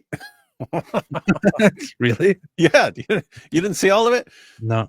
Oh yeah. So people like, what about Sneeko? He's like, well, we're gay, isn't it? I was like, what? He's like, yeah. He said he's wondering if he's gay, and if you're wondering if you're gay, then you're gay, isn't it?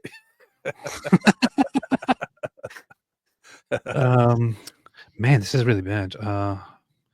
Air India Flight 171 crashed into a building after takeoff under investigation. 269 fatalities. One survivor. It's insane, man. One survivor who got up and started walking away. How does that even happen? That's what's crazy, man. Everyone just instantly dead, and one guy just got some scratches on him.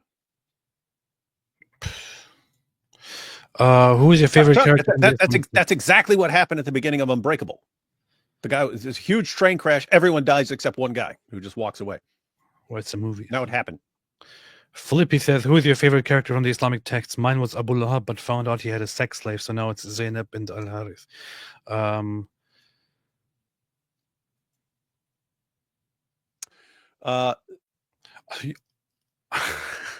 Yeah, you could. Well, it sounds really bad when I say it like this, but just putting the morality of the Islamic Satan, of the Islamic Shaitan into perspective, he actually kind of seems to be my favorite character in the whole, in Islam, because he's actually the good guy in the whole Islamic story. Yeah, he's the one who saves. He's the one who saves all of us. And I mean, he starts off. He's the best Muslim. He's the best Muslim in one sense. Yes. God tells everyone, the angels, the jinn, hey, bow down to this guy. And it gets represented. We interpret that as Satan being the bad guy. I'm too proud to bow down to him. And it's not. I'm not supposed to be bowing down to a man. I'm made of fire. He's made of clay. Why am I going to be bowing down? I'm only supposed to be bowing down to Allah. And he doesn't realize, no, you do whatever Allah tells you, even if it contradicts what he told you 5 minutes ago. And so he's like, he's the eternal enemy because he didn't follow the rule. And by the way, I seriously think this is connected to the issue of abrogation, that Muhammad's going up to his followers and telling them what to do. And then 2 weeks later, he comes up and gives them a completely different rule. And this gets pointed out and people start making fun of it, making fun of Muhammad and making fun of the Muslim community for just believing every new thing that Muhammad comes up with. And then it gets put in there, hey, Satan is the one who pays attention to what you said before. The good guys, they all only listen to the most recent thing, and you ignore everything that happened before that. I think that's actually like maybe Muhammad putting his theology in to justify his constant changing, ever-changing revelations that he's making up. Yeah. But yeah, Satan in the Muslim sources, definitely cool and super base. I like Aisha when she's talking trash about Muhammad, and she's always talking mad trash. So she's cool. Zainab bint al-Harith, definitely cool. And then, man, my brain is fried. What's that guy? Abdullah ibn Abi Sar, before he actually reconverted to Islam in order to save his head from being removed from his body. But that dude was talking trash. So this guy was he had converted to Islam. He was one of Muhammad's scribes. Then he started changing the Quran, and Muhammad let him because he was better than Muhammad was at coming up with this stuff. And then he left Islam. He's like, there's no way this guy's a prophet. And he just kept making fun of Muhammad. He's like, if that guy's a prophet, then I'm a prophet, because he let me add to the Quran and change stuff. So there's no way this guy's a prophet. So he went around talking mad trash about Muhammad. So that guy was cool.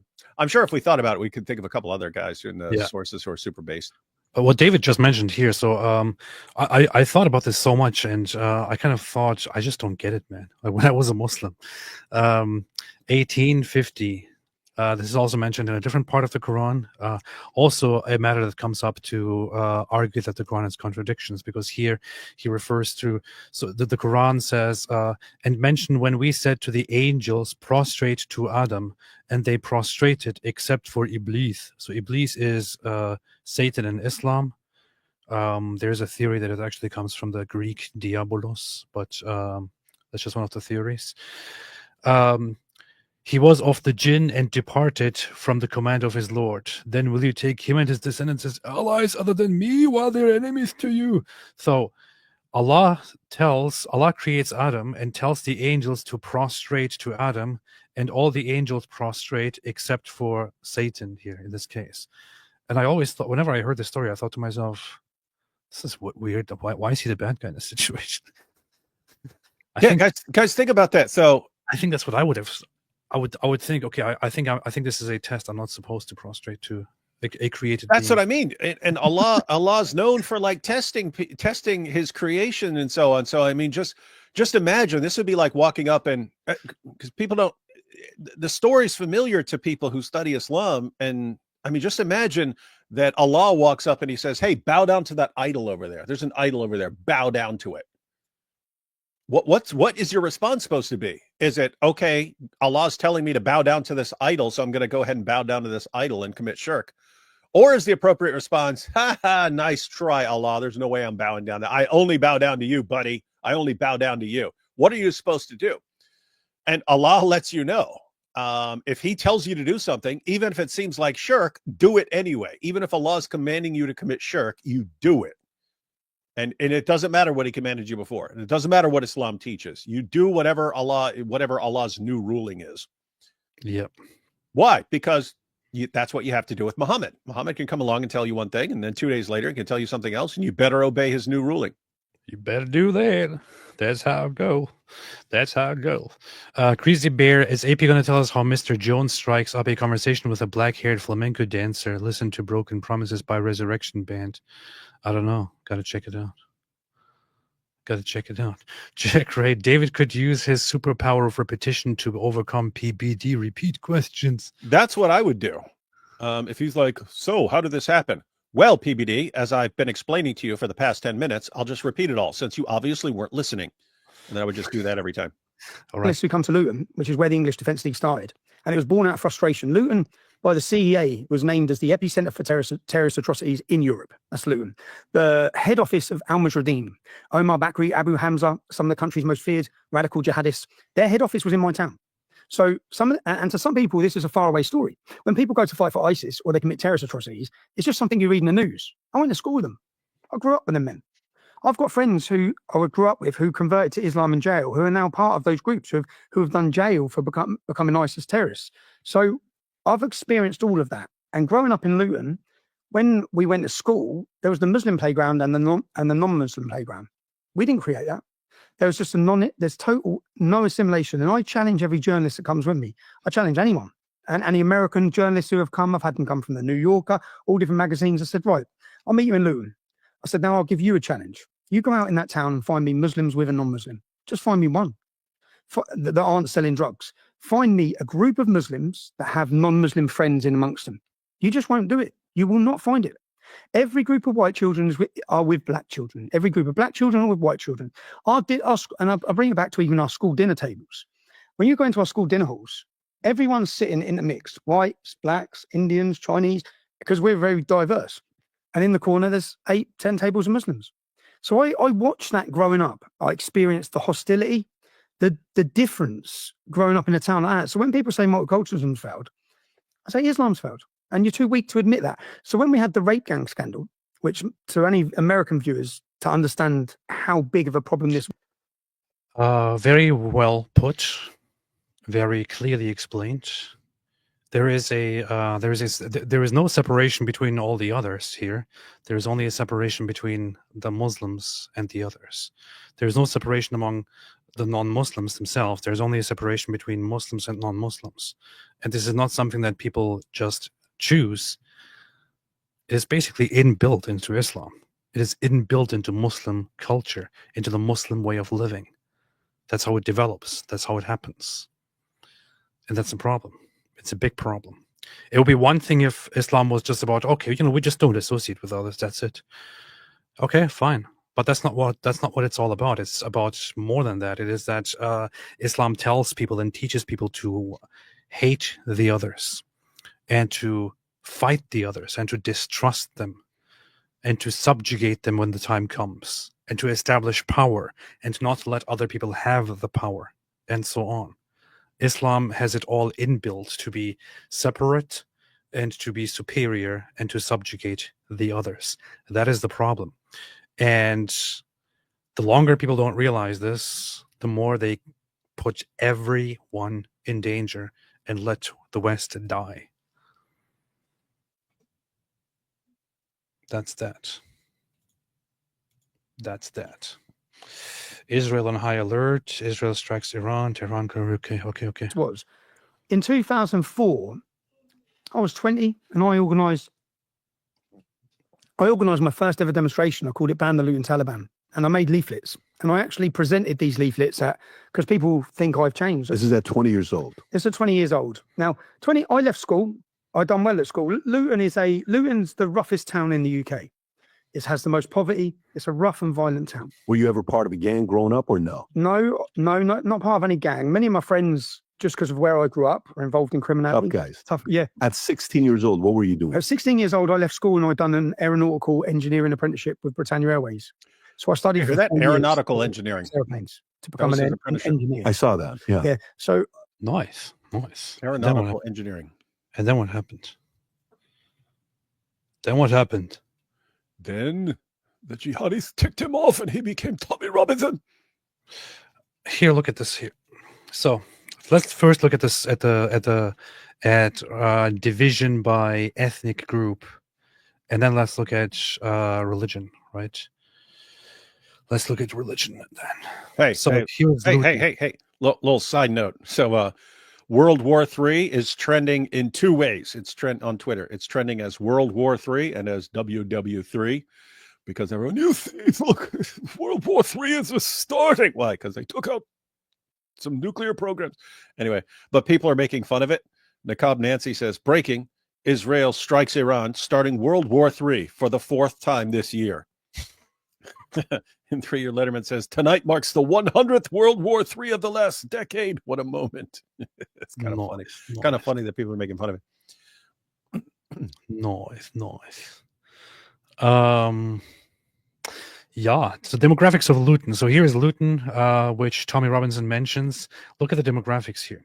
Look at this. Look at the demographics, how things changed here, how quickly things changed here. If you think this cannot happen to your place, think again. So 1971 estimations, ethnic group, white, total 93%. That's the estimate. For the others, there is no proper estimate there. Now look at 2021. White, total 45%. It fell in 50 years from 93% to 45%. While Asian or Asian British or other is at 37%. Black or Black British is 10%. Mixed total 4.3%, and so on. So that's one aspect, okay?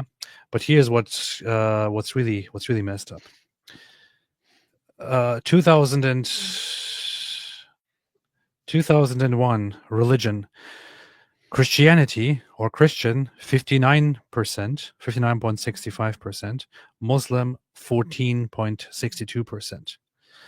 In only 20 years, in 2021, Christian 37.87%, Muslim 32.94%.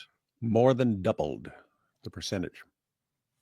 Look at this brutality. And if you look at the numbers, it basically tripled. The population has gone up, so the percentage more than doubled, but the actual population of Muslims went from 26,000 to 74,000, which is basically triple. Yeah. This is what happens. This is the Luton that he describes where he grew up. Imagine him growing up. Things are very different from how it was when he was a teenager.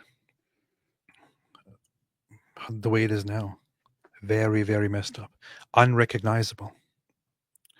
Imagine you use a time machine, which obviously exists, as everybody knows, and traveled forward in the 90s, like 30 years forward. The same city would become completely unrecognizable in terms of demographics and all that. It's really messed up, man. And people just let this happen. Yeah, and not only do they let it happen, it's you're evil if you say one word about it, if you bring it up as a problem. No, look, the Jews are the real problems. Look at that. 0.29% to 0.1%. Why did they get out of here? You see? So the Jewish population, shocker, the Jewish population was halved. Yeah. Was halved. NEV. So I did that. I done well. I didn't try at school. But I naturally done well. I got an A in maths. I got 5 Bs, 5 Cs, and GCSEs. But I never tried. Were you always in trouble in high school or no? Trouble as in I was a jack the lad. Were you arrested? Would you? No, never arrested. No, never arrested. Nothing like that. No fights. Altercations. There was fights and altercations. What I thought was normal growing up, I realised wasn't normal. It was just seemed normal to us in Luton. Luton's a very violent town, and problems were dealt with violence, whether it be one school against another. There was a lot of problems. When you say violent town, like who came from Luton? Names that we would know. Is it like, is there history? Andrew Tate's from Luton. He's from Luton as well. We're really interested because initially he's the one that told me, put me in contact with you. Okay. Originally when we were talking. So, okay, so you're coming up in a place like that, but at 20 years old, which is 04, 21 years ago, where is the passion Hey, coming? hold up. Now, of course, things have changed between Andrew Tate and Tommy Robinson by now, but Tommy Robinson is not very popular among Muslims, right? They really don't like it when he's being hosted or when he speaks somewhere. So it is kind of funny that it was according to PBD here, it was actually Andrew Tate who put them in contact. It's kind of funny that Andrew Tate has just like inadvertently does all of us a great service over and over again. It's fantastic, man. Coming for you to want to go up and do something about this? 20 years old, I had a cousin who was sexually groomed. We called them grooming gangs. They're rape gangs. So I had a cousin who was taken by the Pakistani community. She was raped continuously. She woke up one time in a flat and there's loads of bearded men all raping her. She run naked through the streets. And it was the prostitute. She was only a child. And there was the prostitutes that then rang her dad. Her dad's gone to get her. But she kept escaping the house to get back to the gangs. How old was she at the time? She would have been 13. They're doing this to her at 13 years old? They do it younger than 13. And this is your first cousin? This is our cousin, yeah. First cousin? No, my cousin's cousin. So like a second cousin? Second cousin, yeah. And somebody that you interact with, you know this girl? No, yeah, and I remember listening as a child to all the family meetings about it. So the family would all be having meetings, but this may sound unbelievable to people. The police wouldn't do anything. They just called her a drug addict. Not a child, not a victim, a drug addict. Was she one? Was she? Yeah, because what they do is, the process is, they get a young girl and they groom them. And the grooming period is they give them trainers, they give them phones, they give them alcohol, cigarettes, and they're nice to them at first. And then they get their confidence and they separate them from their family. They say, your mum and dad don't trust you. They treat you like a little child. And there's a process that these children go through. And then they get them into sexual relationships with one man at first. And then that man will manipulate the girl. And before they know it, there's 10 men on them. And then literally there's stories which people would find amazing that in some of the houses, the girls are in the houses and there's men queuing at the doors to go in one by one to rape them and rape them and rape them. And yeah, hang on. What Black Angel just pointed out there, the separating them from their families. Oh, your family, I'm the one who really cares about you and so on. And then having sex with a man, but you're actually getting them ready for what you really want out of them and so on. That's exactly Andrew. I mean, they're doing different things. Andrew Tate's goal is to get them on web doing porn for him and stuff like that. But same basic methodology. Yeah. So it's good that he actually explains it like this, and thank you, Black Angel, for pointing out the similarity to Andrew Tate as well. But it's good that he explains it like this because lots of people don't really seem to understand how things go in terms of grooming gangs. And when people say grooming gangs, there is a trend. There are some people who say just call them rape gangs. Okay, but we can call them rape gangs, but calling them rape gangs kind of also diminishes the actual point and the awareness of how these groups function, because what happens here is not that these gangs of immigrants, of gangsters who run around kidnapping and raping little girls and then leaving them there. It doesn't really go that way. You have to be aware of how it's actually done in order to actually understand and realize the whole messed up, insidious, horrible nature of it. This is organized crime of targeting little girls, not just girls, by the way, in some occasions also boys, targeting little girls and manipulating them, assessing how susceptible they are to manipulation, manipulating them into thinking and setting up one person for one girl, making them think that this one person is very, very reliable and has her best interest at heart, and establishing a personal relationship with that girl, manipulating her over time, separating her more and more from her own family, from her own environment, giving her things, making her more and more emotionally dependent, giving her rewards, making her genuinely think that everything is perfect, everything is fine, everything is good, everything is all right. And then slowly prepare their grounds and establish the circumstances under which she would then be put to service for the group, for the gang. such as convincing her that she needs to do something for you. You know, like, you have done so much for her. You people have done so much for her. She needs to help out. She needs to give back somehow. She needs to do something. One thing that she could do is of course, you're beautiful. You know, you're beautiful. You could use that beauty of yours to do this and this and that for us, but it's only temporary. I'm not telling you to become a prostitute. I'm not telling you to become to sell your body or anything like that. But right now we are just in a situation where we have to do this. Look, I have to make sacrifices. I make so many sacrifices. I do so many degrading things to myself because I need to do this right now, just temporarily, until we get to a certain point. So you could also help out. You could also do something nice. You could also, for a little bit of money, just for now, maybe just once, have sex with this guy over there for this much money. He's going to give us lots of money. And then, and then we will eventually, we'll be rich. We will have more money. We will get this done. We will get that done. And of course, it doesn't end there. It starts with once, twice, 3 times, 4 times, groups, and so on. And before you know it, you have a girl slowly, in a very messed up, in a very sick way, introduced to becoming your tool to sometimes make money, at other times just to get pleasure from her, just to humiliate her, and so on. This is just one example of things that grooming gangs, for example, do. It's not people going around and raping random people and letting them leave. This is grooming. This is the problem. Lots of people, even those who speak up against grooming gangs, don't really know how it functions, which is why they're not being very helpful. And I'm glad that he actually sits down and explains it. But the one thing that is even better here is that that he also explains pretty much what Andrew Tate is doing. But lots of people who are listening are not realizing that Andrew Tate also operated in the same way when he groomed his victims. What's crazy is, I mean, think about how clearly Tommy just broke down the process. How is that not being taught to every schoolgirl in every one of these cities from the time they're in kindergarten? Like, you need to watch out because this is what people are going to do to you. I understand you can't say Pakistanis because that will be Islamophobic, but at least break this down to the girls every year, multiple times throughout their schooling, that this is what people are going to try to do to them. Yep. And that the people are going to be Pakistani, most likely.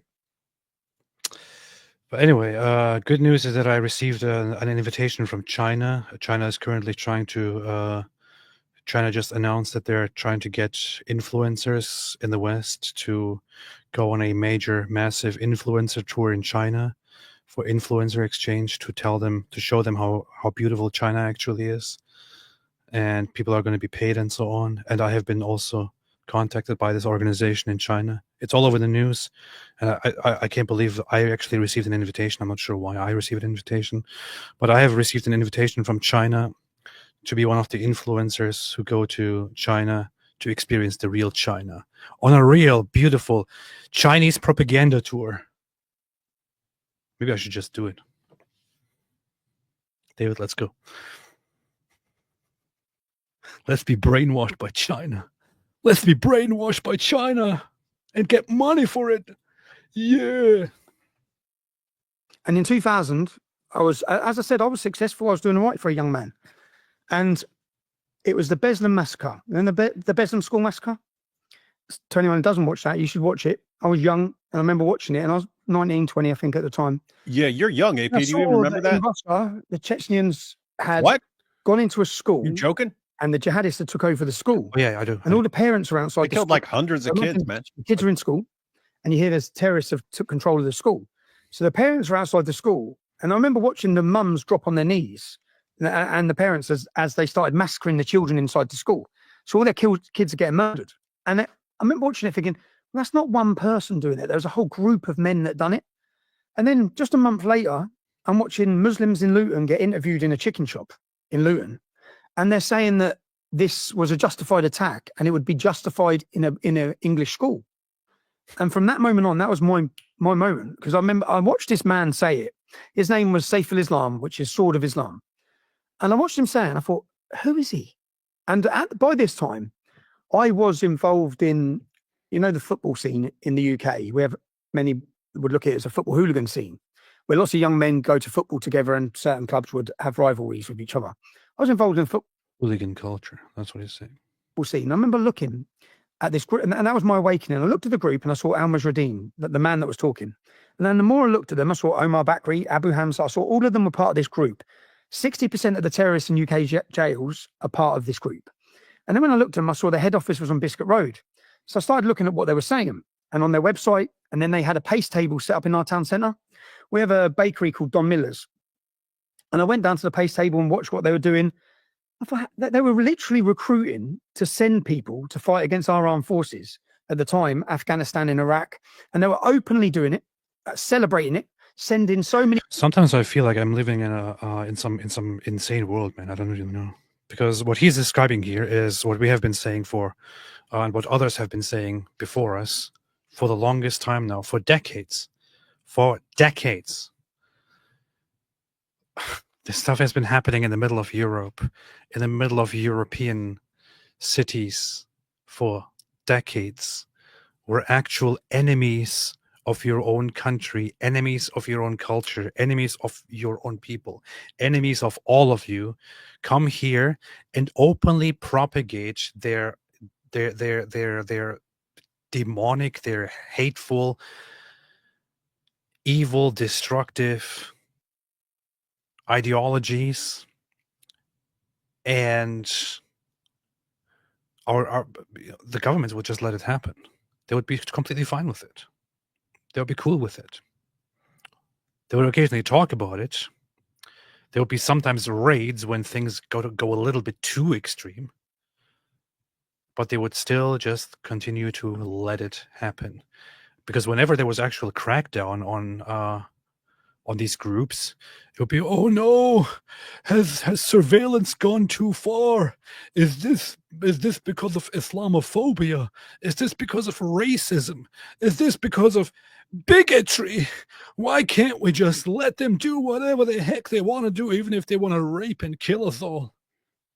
Isn't it going too far that we actually want to shut down those who want to hate and kill us? This has been happening for decades now. But he's sitting here and telling us the story. But we know it all. We know this is how it happened. Everybody knows this is how it happened. But the issue here is it's just going to continue to happen.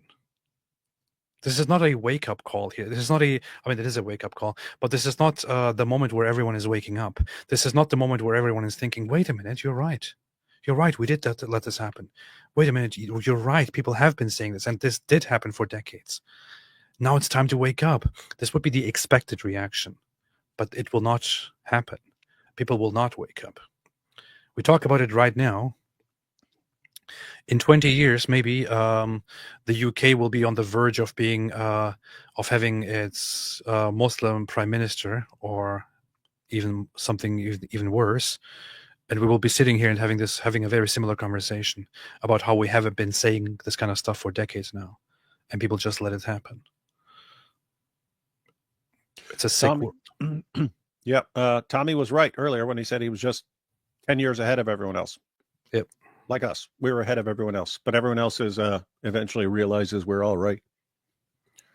We're all right. Well, what's your solution to this, David? What's your solution? Same thing we learned from Conan. Crush your enemies. What's your real solution? We know the problem. What's your solution to this? What's your solution? Tommy is eventually repeatedly asked this by PBD, but people catching on. I've been saying this forever. The ultimate destroyer of Islam would be an informed population of free people. That's it. An informed population of free people. That's why Islam does everything it can to keep you from being informed and from keeping you from being free. It can't deal with that. And so that, by the way, Tommy gets it. That's why he's focusing on social media and documentaries and stuff like that. He's trying to build an informed population. That's their only hope.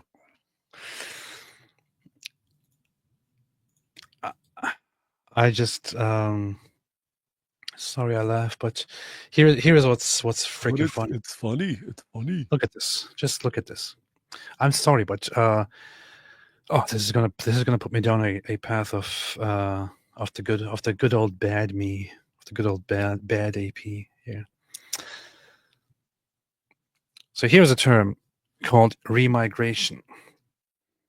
Remigration is the proposed idea of sending people back, sending lots of people who cannot be integrated back. And of course, there are different aspects of how you can frame this, how you can talk about it, which aspect of it, or which people would be remigrated, and so on. But immediately, the Western perception of things starts immediately like this. Remigration is a far-right European concept of ethnic cleansing via the mass deportation of genocide, voluntary return of non-white immigrants and their descendants. Tommy doesn't talk about this specifically, but he talks about everything being labeled far right to warn Europeans away from it. There's one thing. There's one thing I can say about Western people, which is, but the people are retarded. Yeah, he talks about that with the English Defense League, and all the way up to recently when they were coming after him, when he wasn't even in the country and had nothing to do with anything, wasn't doing anything, and they were, and this is all being perpetuated by the English Defense League. It's like the English Defense League has been gone for a decade. There's no English Defense League, but they're blaming everything on the far right English Defense League and so on. Well, how about we try to resettle and maybe send back those people who actually hate our country and don't want to live here anymore? What? That's racist! That's literally ethnic cleansing! It's a far-right, racist, white nationalist genocide idea! But don't they do that in Islamic? Yeah, but they can do that. It's okay. So retarded. Many Muslims out there to be radicalized, to fight in jihad. And I'm thinking, how are they doing this in our town centre? How are they How old are you at the time? You're 20 at the time? Yeah, I was 20 at the time. So then I made leaflets. And remember, we'd seen our daughters, our cousins, our relatives, so many girls at school. When I went to school, I knew so many girls that were being raped and prostituted. But at the time, as children, we just saw them as being with all the older Pakistani men. So a lot of the kids would view the girls as slags. We're looking at the girls thinking they're all with all the older Pakistanis. As children, we weren't viewing them as victims. It's only as you grow up that you realise they're kids and they're being taken.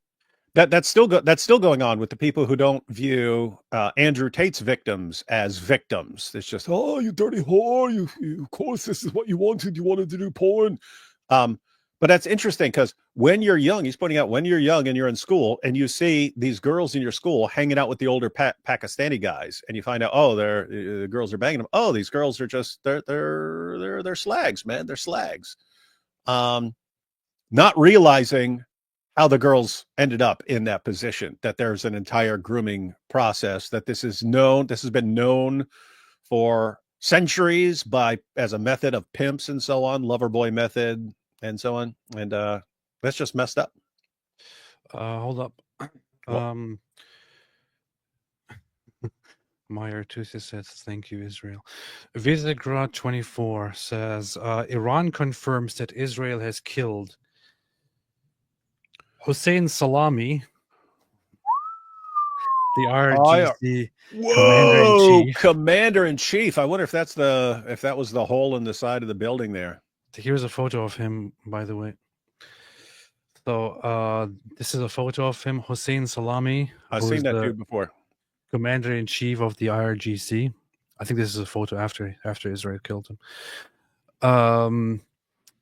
But Iran confirms that Israel has killed Hossein Salami, the IRGC's commander-in-chief, Ghulam Ali Rashid, the Armed Forces strategic commander, Dr. Tehranji, the project supervising the Ahmad plan to develop nuclear weapons, and project supervisor for sub-project Gosh, man. which on nuclear explosive testing, he was one of Iran's top nuclear scientists. Faridun Abbasi, the former head of Iran's Atomic Energy Organization. Dude, this level of taking everyone out at once. First of all, it's like Breaking Bad when there were like, what was it, 9 or 11 guys all in different jails that they needed to take out within a 2-minute period, and they actually pulled it off. That's kind of like that. I'd say this isn't quite as impressive as the pagers blowing off the testicles of all those jihadis, of all those Hezbollah jihadis, but it's pretty close. I mean, they took out all the key players at once, instantly. This is only the confirmations that we have right now. I'm pretty sure that there's more to this, but these are confirmations directly from Iran. So Iran has directly confirmed that these people, so Salami and the others, have been taken out. Hey, AP. AP.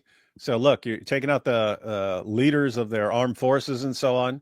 The guy who started their nuclear, the guy who was running their nuclear program before, the guy who's running it now. They just took out all these people instantly. So anyway, you get a call. You're an Iranian. You get a call from the government. Hey, all the previous guys who were associated with this nuclear program just got killed by Israel. We need you to step up and take over the program. You want that job? Does anyone in Iran want the job? Anyone in it? Dude, this reminds me. Yeah, this reminds me of like when they took out like all of Hezbollah's leadership, and then they're like, "Who's going to be next?" Like, who wants to be next? Who wants to be next in line to just get killed? Not me. Hossein Salami. Man. Hossein Salami was an Iranian. He was turned into salami. The Wikipedia article has been updated already. It's kind of funny. Hossein Salami was... Is that a Zabiba, or is his hair just weird? I think it's got to zoom in on that. I want to know if it's a Zabiba, in which case I know he's serious, or... I'm pretty sure this is a Zabiba. That's a Zabiba, man. That's a Zabiba. This dude was extremely devout, was an extremely devout Muslim. He's got a badge of honor on his forehead. And you know what that means. Come on, we got to get a clip. Come on, you got to play just a couple seconds of it, man. If he has a Zabiba, then I'm sorry, but we have to play. You got to play it. Zabiba, Zabiba, I got it. Zabiba, Zabiba, Zabiba, I got it. Zabiba, forehead looking like a cocoa bean. Praise be to Allah, I'm such a machine. I hit that rug like 5 times a day. Now my dome got something righteous to say. Imam walk by, he give me that nod. Cause my head look like a head. Round is kinda intense. People asking if I walk into a fence. Nah, bruh, it's the mark of the prostrator. Certified Suju gladiator. Sister looking like mashallah. She see the bump, she drop her shawl. Even my barber said, what's this crater? Told him that's the path to my creator. Zabiba, Zabiba, I got it. Zabiba, Zabiba, Zabiba, I got it. Zabiba, sweating on my sajada like I'm in a gym. And I do it all for Allah, not the whim. Zabiba, Zabiba, I got it. Zabiba, Zabiba, Zabiba, I got it. Zabiba. Mine's Zabiba, got a shadow of its own. GPS pinged it as a prayer zone. It got freaking fly miles to Jannah. Got more bumps than a camel in Ghana. Brothers be jealous trying to get theirs drawn. Rubbing their heads on gravel till dawn. But you can't fake what the rug provides. That Suju sauce, custom design. Hell, I ain't flexing. Okay, I'm flexing, but only for Allah, don't get it twisted. This Zabiba got me heaven listed. Zabiba, Zabiba, I got it. Zabiba, Zabiba, Zabiba, I got it. Zabiba, head so blessed it's got Wi-Fi bars connected to all no need for stars. Zabiba, Zabiba, Zabiba in the masjid light. Zabiba, Zabiba when I sleep at night. Zabiba, This love ain't just cosmetic. It's a badge from the majestic.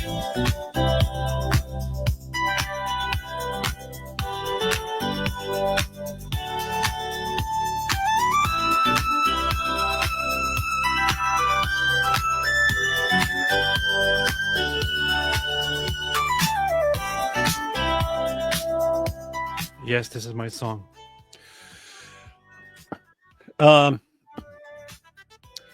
If that doesn't win a Grammy, nothing should. And the Grammy should be shut down forever. I know. Zabiba, Zabiba, I got a big Zabiba, Zabiba, Zabiba, I got a big Zabiba, Zabiba, Zabiba, I got a big Zabiba, Zabiba, Zabiba, I got a big Zabiba, Zabiba, Zabiba, I got a big Zabiba, Zabiba, Zabiba, I got a big Zabiba, Zabiba, Zabiba, I got a big Zabiba, Zabiba, Zabiba, I got a big Zabiba, Zabiba, Zabiba, I got a big Zabiba, Zabiba, Zabiba, I got a big Zabiba, Zabiba, Zabiba, I got a. And remember, everyone, just remember the saying of all the men with all their Zabibas. What do they say? Always, if the Zabiba's popping, the burkers are dropping. Man, you know, when I came up with the tune of the song, I didn't think it would be this good. That's a jam, man. I told you, you're gonna have people walking around all over the world, just walking down the street. Zabiba, Zabiba.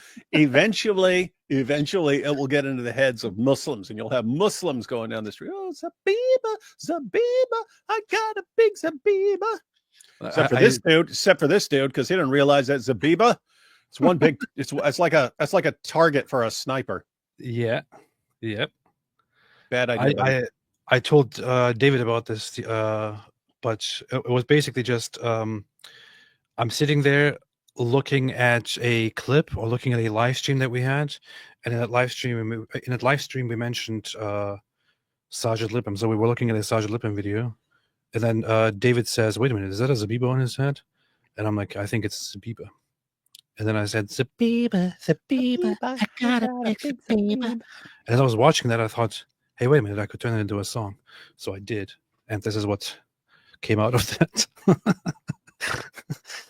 Anyway, so this is Mr. Salami. Mr. Salami is now no longer with us. And now he's in hell, or his version of paradise, depending on your perspective, surrounded by the men of Al-Zut, who will be gang banging him for eternity. That's pretty bad, man. That's pretty bad. I'm not sure why there's a photo of Salamis up here. But so these are the current casualties as we have them, the current fatalities. So Israel directly took out the IRGC's commander-in-chief, which is pretty impressive stuff. Raisin Bread says, ex-Muslim Christian here. It seems like these days Muslims are being forced to accept that there are ex-Muslims. This was unthinkable a decade ago. What does this mean for the future of Muslims and Islam? Well, it definitely means that it will increase the awareness and also the relevance and the familiarity with people who leave Islam, and will probably increase the likelihood of Muslims themselves becoming ex-Muslims. Because unlike in Christian society, where it wasn't a hidden thing, in Muslim society it was actually kind of hidden that there are ex-Muslims. But as they grow more and more, people actually become aware of it, and Islam is preserved with a lot of fear in people. And when people see that there are actually those who left Islam and they are not being abused by the devil day and night, it might also encourage them to look into that. David, what do you think? As far as this super chat goes, I keep telling people they have no idea how good they have it right now with criticizing Islam compared to just 20 years ago when it was a complete nightmare. It was a complete nightmare and everyone attacked you. And I tell them about things people said back then Like, if you said back then that Muhammad had sex with a 9-year-old girl, you were called a liar. And like across the board, Muslims would be calling you a liar. If you said back then that Islam has a death penalty for apostasy, you were called a liar. And then you wouldn't just be called a liar by Muslims, you'd be called a liar by atheists, you'd be called a liar by Christians, because like who are we supposed to believe? Who are we supposed to believe? All these Muslims are saying you're lying, and who are we gonna believe? So I always point out how much better people have it now than back then. But this is one of the things. Back then, it was so rare to have a public ex-Muslim, a vocal ex-Muslim who's speaking out against Islam, that since there were just a few of them, Muslims would say back then, this guy was never a Muslim. He's a fake. He was always a Christian, and he's just doing this for show, or something along those lines, or he's a plant by the Jews. And they could deny that there have ever been ex-Muslims. You were told back then no one has ever left Islam. And if you were reading the Muslim sources, you're like, what are you talking about? Abu Bakr had to fight wars against the apostates. That was the first generation of Muslims. They were leaving Islam. He had to fight wars against apostate. What are you talking about? No one has ever left Islam. But it was just a common myth. And fortunately, we don't have that myth anymore.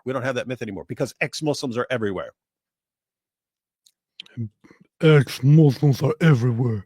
Ex-Muslims are everywhere. The Murtads united will never be defeated. The Murtads. Dawn has broken into everyone. The U.S. Embassy in Israel has ordered all government employees and their family members to shelter in place until further notice. On April 12th, Trump gave Iran a 60-day deadline to reach a deal over its nuclear program.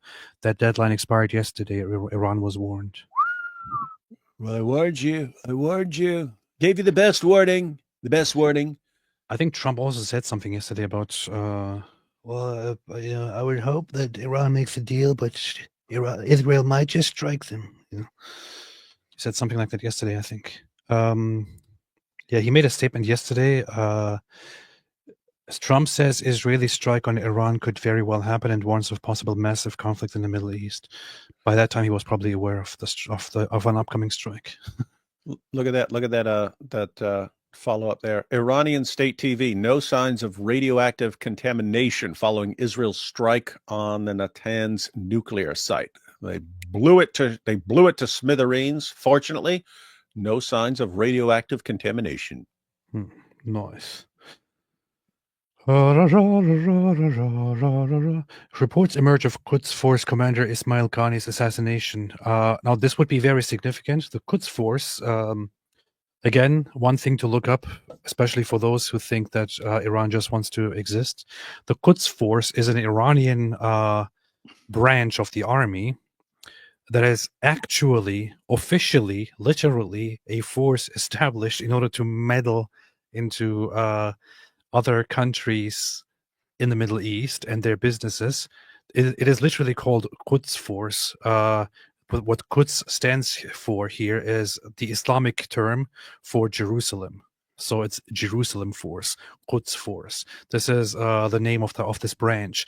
It is a branch that that cooperates with non-government organizations in the Middle East, such as Hamas, Hezbollah, Houthis, and so on. So they are pretty much an extraterritorial intelligence and terrorist organization that is in charge of using Iranian proxy forces to wage proxy wars in the Middle East. That is what the Quds Force is. So it would be Israel's right completely to take out the entire force if they want to, and they should. If the commander is taken out, the last one before Ismail Qani was actually that one guy, Qasem Soleimani, who several years ago was assassinated. Al-Zut Fourth. Seth, that real Jewish expert in the chat, says Mossab Youssef posted X for the first time in 7 months. Really? Yeah, check it out. Posted twice today. Mossab Hassan hasn't posted at all in 2025. What? Until today. What? He came out of retirement. He said, "Dear companions, are you with me?" Wait, why did he say this 14 hours ago? That's what's weird, right? Like he said it before anything happened.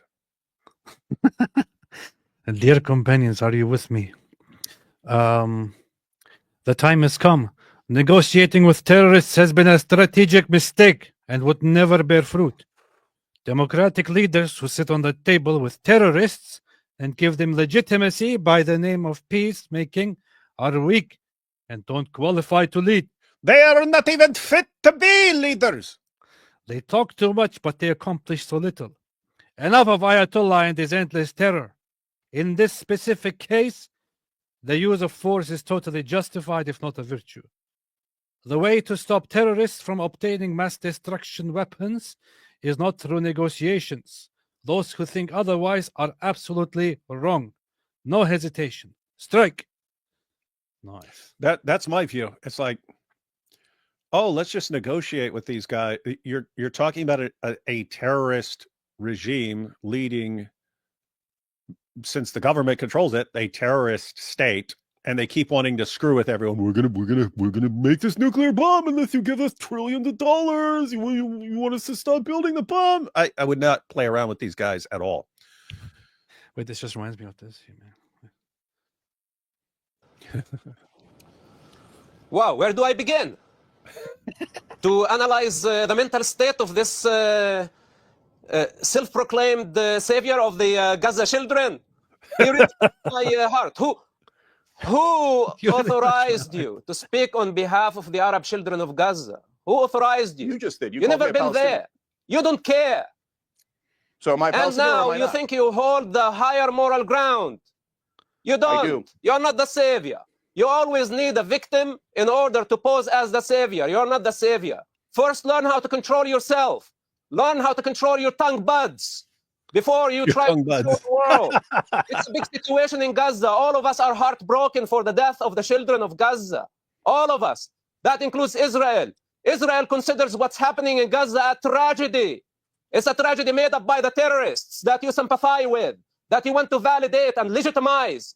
Then we will have to deal with the chaos that you create, your emotional being, going all over the place. Who authorized you to speak on the behalf of the Gaza? Nobody did. You self-proclaimed, just like Mahmoud Abbas, just like Yasser Arafat, just like all the Palestinians who have been feeding on the pain of the Palestinian children. You are a parasite, a bottom feeder. This is what you are. So before you speak against the prime minister of a democracy and accuse him of being a terrorist, you need to look at yourself in the mirror.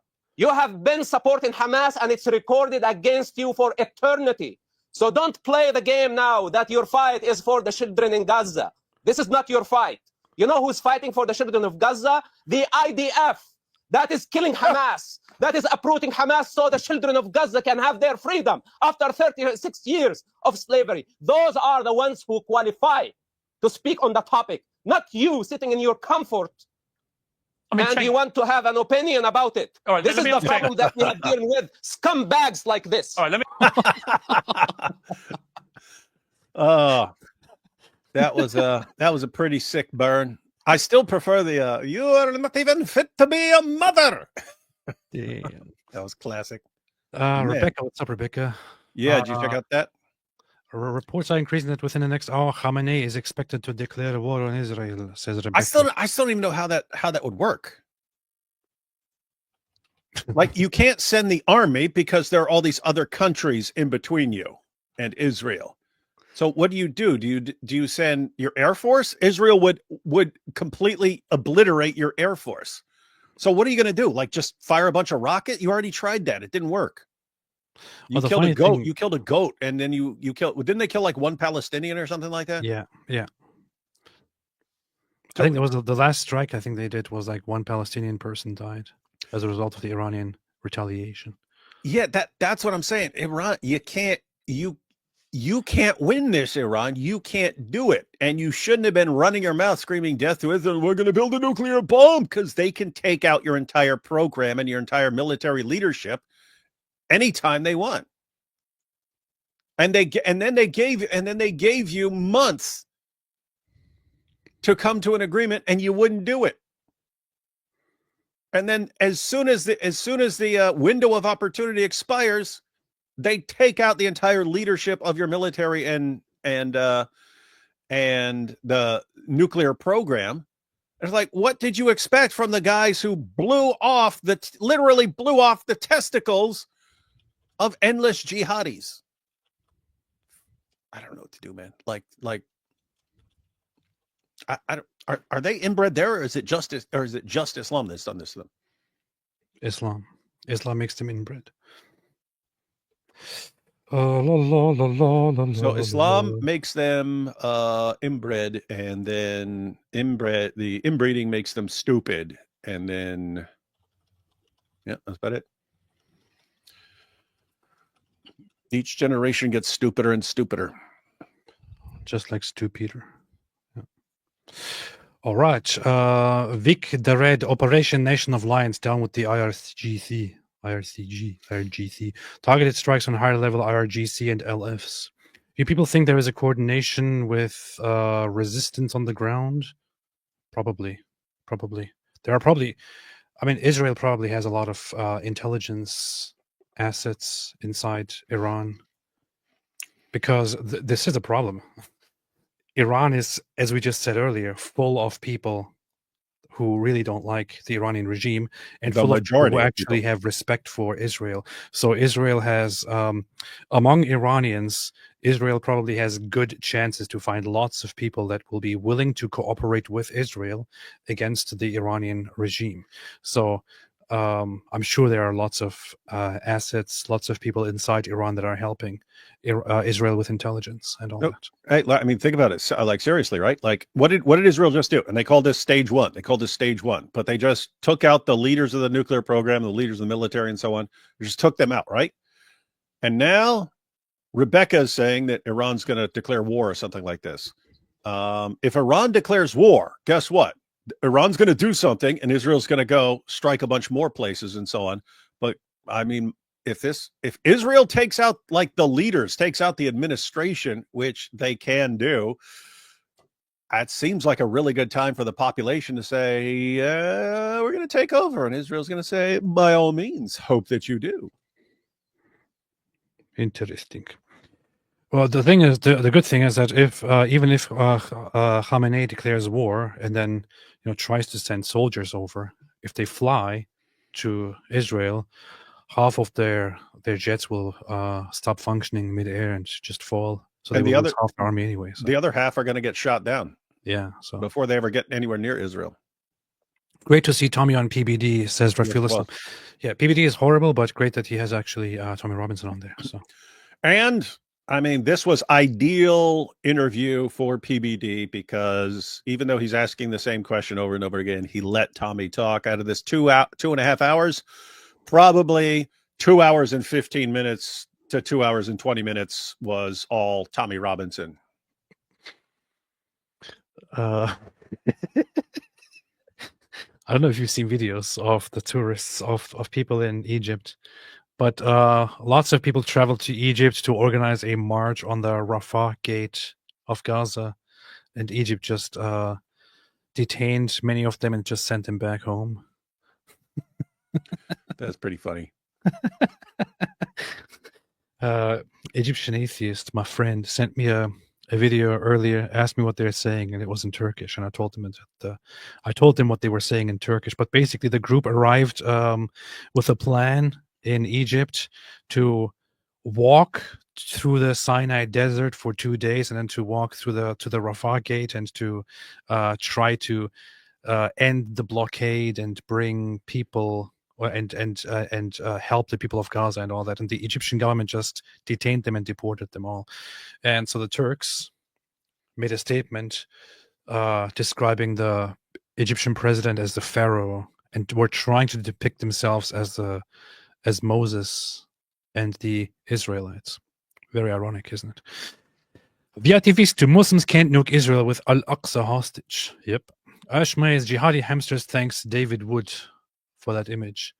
Oh, because the cotton in their cheeks. That's funny. I forgot about that. CO fireworks in Iran. May the Ummah reach peak weakness. God bless Israel. Idaro goes and I'm scared. Oh, hello, guys. Stay safe. Hope everything goes well. Arctic Base just heard Israel has launched Tovia Synchro in Iran. DEFCON 1. Netanyahu, long live Israel and long live America. But I thought Israel wants to destroy us. They said Israel controls the world. Moshko, and well, it looks like my battalion is mobilizing again. I didn't have the chance to make the new batch of QR codes. Oh well, Momo boom boom room it is. Yeah, stay safe, Mosh. I just read that Israel has just called on thousands or tens of thousands of reservists. Not sure what's going to happen within the next few days now. Liam Scott, Bassam made a return after being gone for a year. We need Mossab to return. What happened to Mossab? He disappeared after your interview with him. I know this. After my interview with him, he suddenly disappeared. He's like, there is nowhere else to go from now. I have reached the top of the mountain being on the Apostate Prophet's channel. There is nothing to do from now on. Exactly. He went and retired and lived on a mountain. That's how it happened. That's how became a monk. That's what it happened. What the heck is happening here? What? And Daniel Hakikachu is having a debate right now. Hey, don't be talking about Daniel Hakikachu, man. What? He's been catching flack from Muslims for being friends with me. Why is he? How was he friends with you? Well, because he shook my hand at that debate, and so the Muslims, Jai earlier said, "Look at these Muslims complaining about you." They're like, "Look at Daniel Hakikachu. He is shaking the hand of the worst person in the world and the biggest Islamophobe and our main enemy in the universe. Oh, this shows his true colors." And so I tweeted. What did I tweet? It was pretty funny, man. You didn't see my tweet, man? It was super bait. It was super funny and based. What I said was, because I didn't want them to be able to take out Daniel Hakikachu like this and discredit him like this. So what I said was, lol, Muslims who can't defeat Daniel Hakikachu's powerful arguments against them are trying to compensate by complaining about his friendship with me. Nice try, jihadis, but Daniel will always like me way more than he likes you. Oh yeah, and the guy had the video clip. There's that video clip of, why don't you call David names? And he's like, oh, I don't want to attack David like that. Yeah, I saw a video because we're good friends. That he is always firm to Muslims, but friendly to Islamophobes like David Wood. Yeah, he wants to be best buddies with us. Yeah, that's because the funny thing is that David's totally right here. In Islam, Adam was an image made by Allah's hands.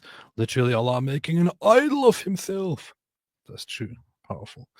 Also, this is Allah committing shirk as Adam first idol and made as a viceroy invested with Allah's authority, therefore a partner to Allah. Powerful.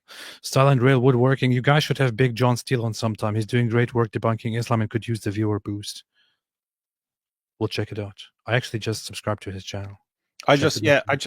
Someone recognized. I don't know if that was the same person who recommended him last night, but yeah, I went over and because I had no idea who that was. I pointed out that I was just familiar with Big John Studd, the wrestler, but now there's Big John Steele. You mean the wrestler? No. You said wrestler. Flippy. Disgusting to see Pakistan is celebrating the plane crash in India. Pakistan is full of shameless people, offended by everything, ashamed of nothing. Powerful. Chad Winger, the ultimate Dawa destroyer. Daniel Hakikachu is going to debate a Muslim feminist on modern day debate. After the debate, would you be willing to do a debate review live stream? I'm not really particularly interested, honestly, but she's not a Muslim feminist. She is actually an ex-Muslim.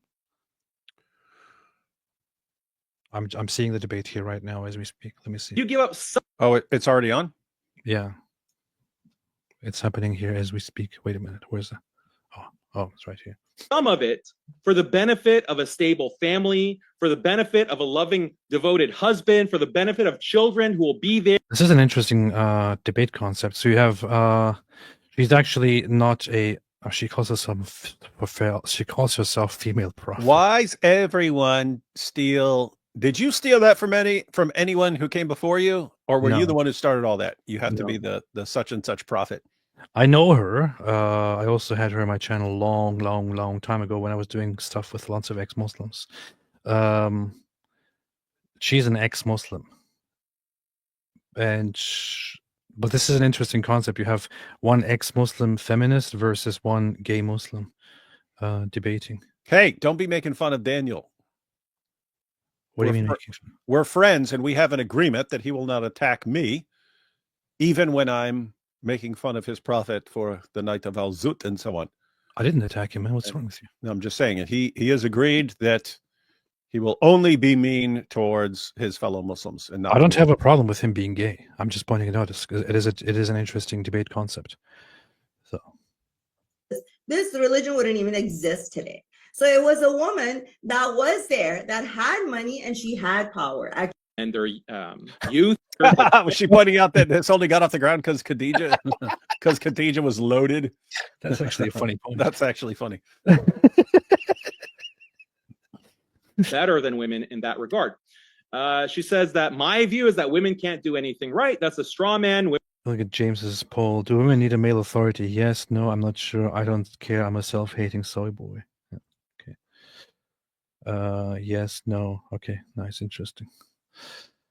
All right, man. I don't really care too much about the debates. I'm not sure if there would be any point to reviewing it. It's between an ex-Muslim feminist and a gay Muslim, so I don't know. Karagat made a super chat. Thank you so much. Appreciate it, Karagat. Chad Winger, biggest threat to Islam is Chad Winger. This is true. This is very, very true.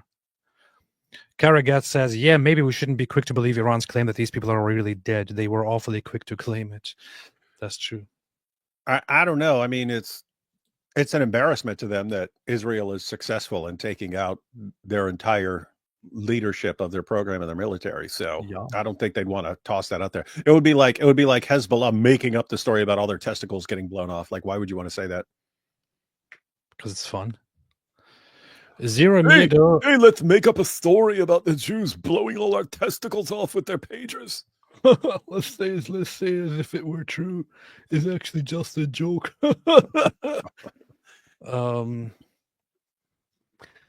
That's a great song. Where can I download it? You can't download it yet.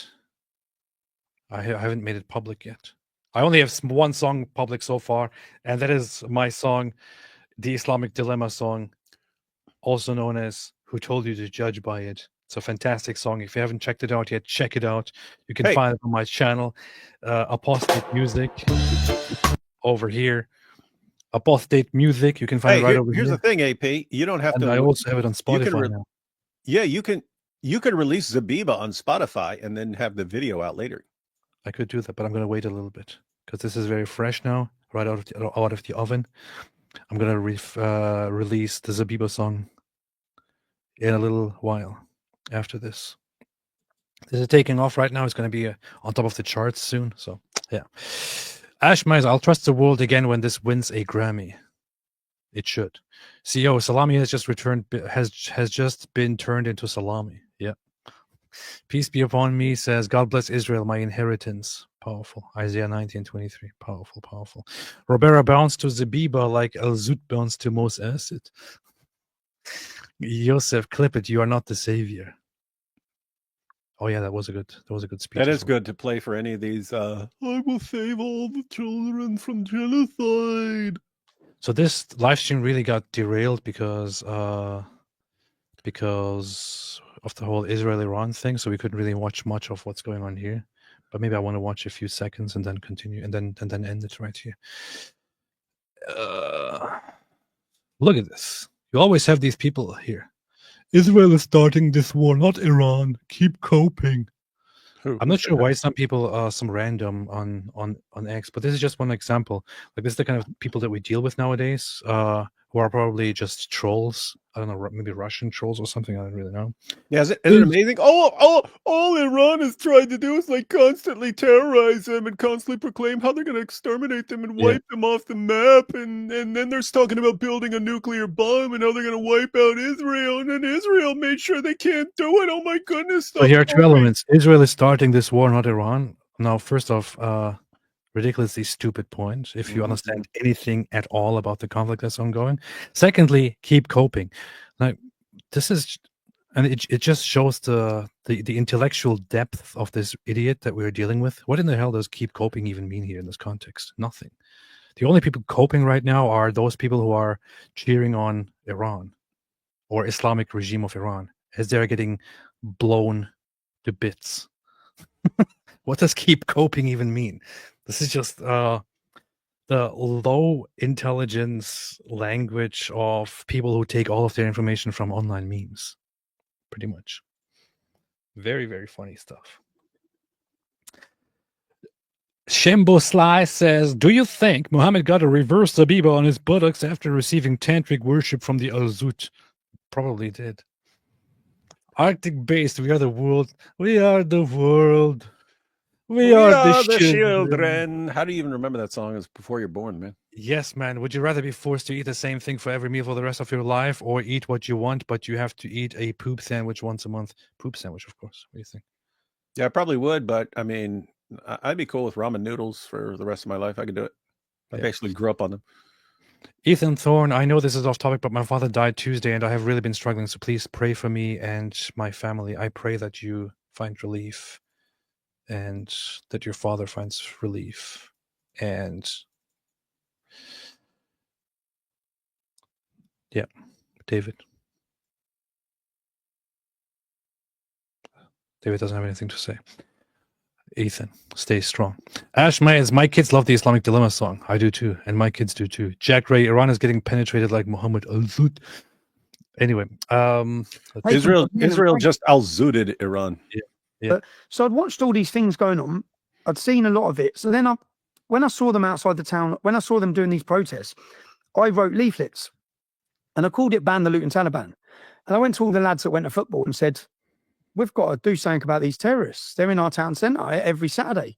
And the more I'd looked into them, the more then I started looking at Islam and understanding why these people think the way they do, what's their ideology. And I'll be honest, it terrified me. It terrified me that there was such a large group operating day in, day out that weren't being challenged. So I wrote these leaflets, and in the leaflets I said whites and blacks are being religiously and racially targeted. And I say this because we have, if you're black or you're white, and there were drug dealers or criminals within communities, which are in every community, the police would crush them. But the Islamic community, they're driving around in Lamborghinis and Ferraris. We know which shops they're using to front heroin.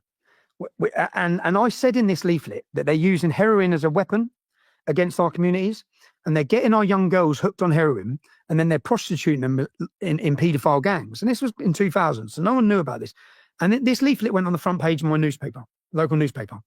And in it, I said that we'd have a problem with your average Muslim, but there's a problem what's going on here, and someone needs to tackle it. Now, the response I got from that, I faced full backlash from every single Pakistani Muslim gang, because our town is all 50% Pakistani. They wanted to target me. They wanted to attack me. My mum's house got smashed up. And in that leaflet, I named a gang. They're called the Gambino Gang in Luton. Very original for Pakistanis, call themselves the Gambino Gang.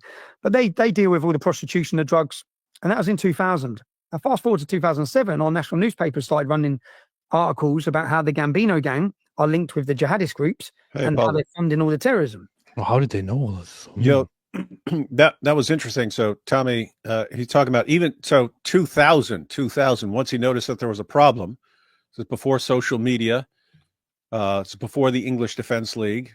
He noticed that there's a problem, so he just starts printing up leaflets, and him and his buddies are distributing the leaflets about what's going on with these Pakistani gangs that are using, getting girls addicted to heroin and stuff like that. And as you know, if you don't know anyone addicted to heroin, you don't know what a problem that you're messed up for life. You're messed up for life. You can get clean, but you are still like my brother, who got out of prison towards the end of last year.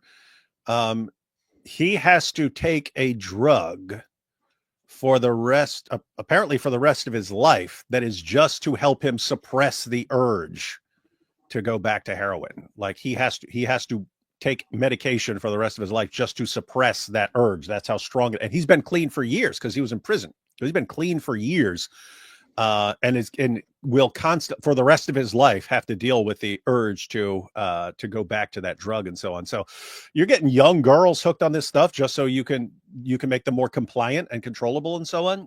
And that's, keep in mind, the drug addiction is separate from everything you're doing to them sexually. And you're basically really, really screwing up people's lives. And what does Tommy do? He starts printing up leaflets about this in 2000. Turns out later on, 2007, everyone realizes, oh, this gang here, the Gambinos, they're actually a problem. They're tied to terrorists there. Tommy's always ahead of whatever the government realizes.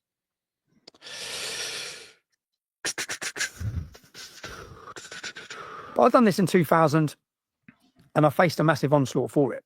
I faced violence, I faced attacks, but growing up at that time, as our football group, there was quite a few of English lads as well. And it was a bit of a battle over us not wanting to back down to the takeover of the town. Fast forward then we get to 2009, and the soldiers are doing a homecoming parade. But by the time we get to 2009, this happened in 2004. Over those 5 years, I've gone on to set up a plumbing business. I had a solarium shop. I had 7 properties. So I'm doing well, and my passion is making money. I just read a stupid comment that I don't want to put on the screen. But it was a funny one, Steve Tablet. So my passion is making money. And like most people, I could have turned a blind eye to what was happening. 2009, our soldiers are given the freedom to walk through the town on a homecoming parade. This same group, Al Mujahideen, I turned up on a Tuesday morning in the town centre. And when I turned up, I see so many police. And it was for the parade. I see police everywhere. But what's going on? And I see about 30 or 40 women all with the niqab together, which is quite a sight anyway. And then as I looked, I started spotting the jihadists, Saif al-Islam, Roger Ibrahim, all their main extremists. And I realized they're going to attack the troops. That's what's going to happen here. But then I watched as the police took these jihadists, they are ISIS, and through my town hall. So my town hall is in the town centre.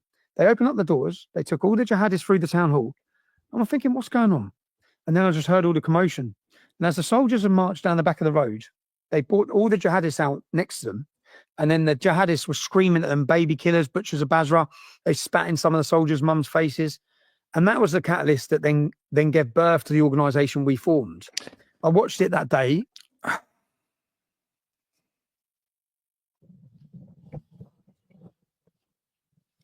just makes me angry, man. This just makes me angry. Dude, this goes on for another like the first hour and a half is just him talking about how screwed up this whole situation is and how the government and journalists are all doing everything they can to silence anyone who criticizes it. This just makes me angry. This makes me angry. Christian Camp, I say, y'all got to get him on your show. I think I'm going to go do something with Meyer Tusi next month or so. If I can arrange it at the same time, around the same time, considering that they're both good friends, I could also probably arrange something with Tommy for the channel. I don't know. I'll see. But Meyer had a plan for ages now to meet up and do something with me, and maybe I could arrange that. We'll see. What makes me angry is what he just described. You have Islamists in the UK, Islamists in Britain, in the heart of Britain, lining up, being protected by the police, spitting in the faces of troops and their mothers, calling them baby killers, and so on. And these are guys who will openly admit they want to subjugate the world and slaughter us all in the name of Allah, and rape the little girls and everything else. And how dare you? How dare you? How dare you fight against us when all we want to do is subjugate you and take your daughters as our sex slaves? It just makes me think, send them all back. Did you not read the Wikipedia description of remigration? Send Wikipedia away too. Send Wikipedia back and send them back too. And after this, I sat down with my cousin at the time and some of the other lads and said, they can't get away with this. Like, what's happening in our town? Well, they are getting away with it. It cannot be. And Luton, every time Luton, just Google Luton and terrorism, yeah? 5 men found guilty after abusive chants. That's them. But you see Beaky, the one on the left, he went to my school. This is the one with the beard? Yeah, he went to my school. See, the difference is many people... Who is the guy on the left? Who's the one in the middle? Who's the one on the right? They're... Well, they look like solid Englishmen here. Look at this. The Muslim men who called parading troops baby killers and murderers are convicted of threatening behavior. Interesting. What? They're all gay. They're wearing dresses. Proper Englishmen here. Look at these proper Englishmen, innit? So there's a group in they're part of this extremist jihadist group. All of them now have gone for terrorism. 4 of them are dead. They went to fight for ISIS. But at the time, you have to understand that they were not a prescribed group. They ended up becoming a prescribed terrorist organization, but only because we took them on. They were allowed. You know the scenes of Abu Hamza with the hook in Finsbury Park, where hundreds of Muslims in the streets, and he's calling for war and calling for jihad. No one was stopping him. Muhammad Hijab? No, not Muhammad Hijab. Before Abu Hijab. Hamza with the hook. He's a terrorist with a hook. But back when this was going on, so this is going on Did you just call Muhammad Hijab a terrorist or something? That's funny. in Luton. I watched that day, and then so we've got to do something. And if you Google Luton, every time my town, I'm quite tribal. I think many Brits are. I'm quite tribal about my town, about my school, about my football club. And every time you heard Luton town mentioned, it was to do with terrorists. And this incident, but this went worldwide. And every time our town, and I love our town, I love my town. It's part of who I am. And if I wonder if the hook guy, if his nickname among his fellow Muslims is Hooker or something. What's his name again? Hamza with the hooks. Hamza the Hooker. What are you laughing about, man? What's wrong with you? Yeah, I don't even. Abu Hamza. Okay, yeah. Now I remember. Hook-handed radical Muslim Abu Hamza. This dude. Look at this. Look at his proper Englishman right here, innit? Proper Englishman right here, innit? Look at this man here. Look at Mr. Hamza here. Look at Mr. Hamza. How does he clap? What a beautiful person, man. What a beautiful fellow. He only claps the way Muhammad was clapping on the night of Al-Sut. What a proper lad. Look at this English lad here. Laddie. Look. He tried rubbing his eye. Oh, what? What are you laughing at? Nothing. Shake Hook. All right, man. I think I've had enough. All right. Otherwise, I'm gonna go into a really dark place tonight. Anything else, David? What are we doing tomorrow? Do you want to continue watching this? We should just continue watching that interview for the. Yeah, I might pick a particular section because you kind of can't go through the entire section of Tommy recounting his basic history over the past 25 years because it's like an hour and a half of the interview. But he does talk about other stuff, Andrew Tate and Sneeko and stuff like that. Maybe we'll check out some of the other stuff.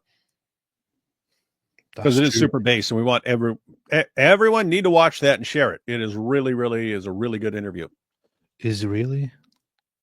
And everyone needs to have all of that in mind before Tommy goes on Piers Morgan, and Piers Morgan interrupts him every 2 seconds. You'll want to know why Piers Morgan won't Hang on. You'll need to know why he won't let him speak. Oh, all right. Hang on, man. Hang on. But hang on, I'll let you speak. Hang on. All right, hang on.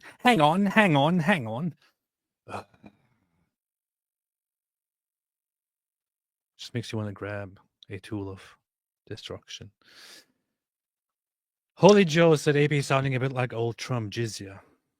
Powerful. Anyway, anything else, David? Nope. Anything you want to talk about tomorrow? I already told you. We might continue. Hang on, Matt. Hang on, David. All right, hang on.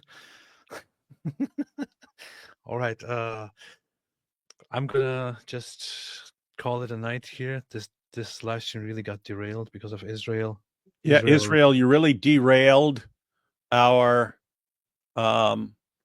reaction to Tommy's interview with PBD. Not nearly as much as you interrupted the nuclear plans of Iran, but still an interruption. Well, I must say that Israel could have. The Israeli government and military could have found a better time to carry out this strike, and they could have done it right after our live stream. Yeah, they could have waited for me to finish this live stream and then done it.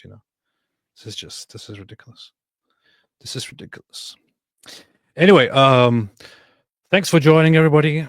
And as always, I put the link to my music into the pinned comment here. You can find it right there. Go and listen to the music, because soon it will be too late, because it will be #1 in charts everywhere in the entire world, especially in Afghanistan and Saudi Arabia. We'll be back tomorrow on David Wood's channel. Until then, as always, have a good day. And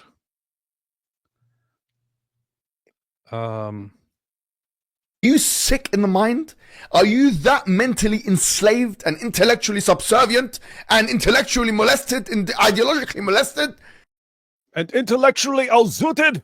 Sorry, that was the wrong clip. As always, stay away from Islam. And al-zoot.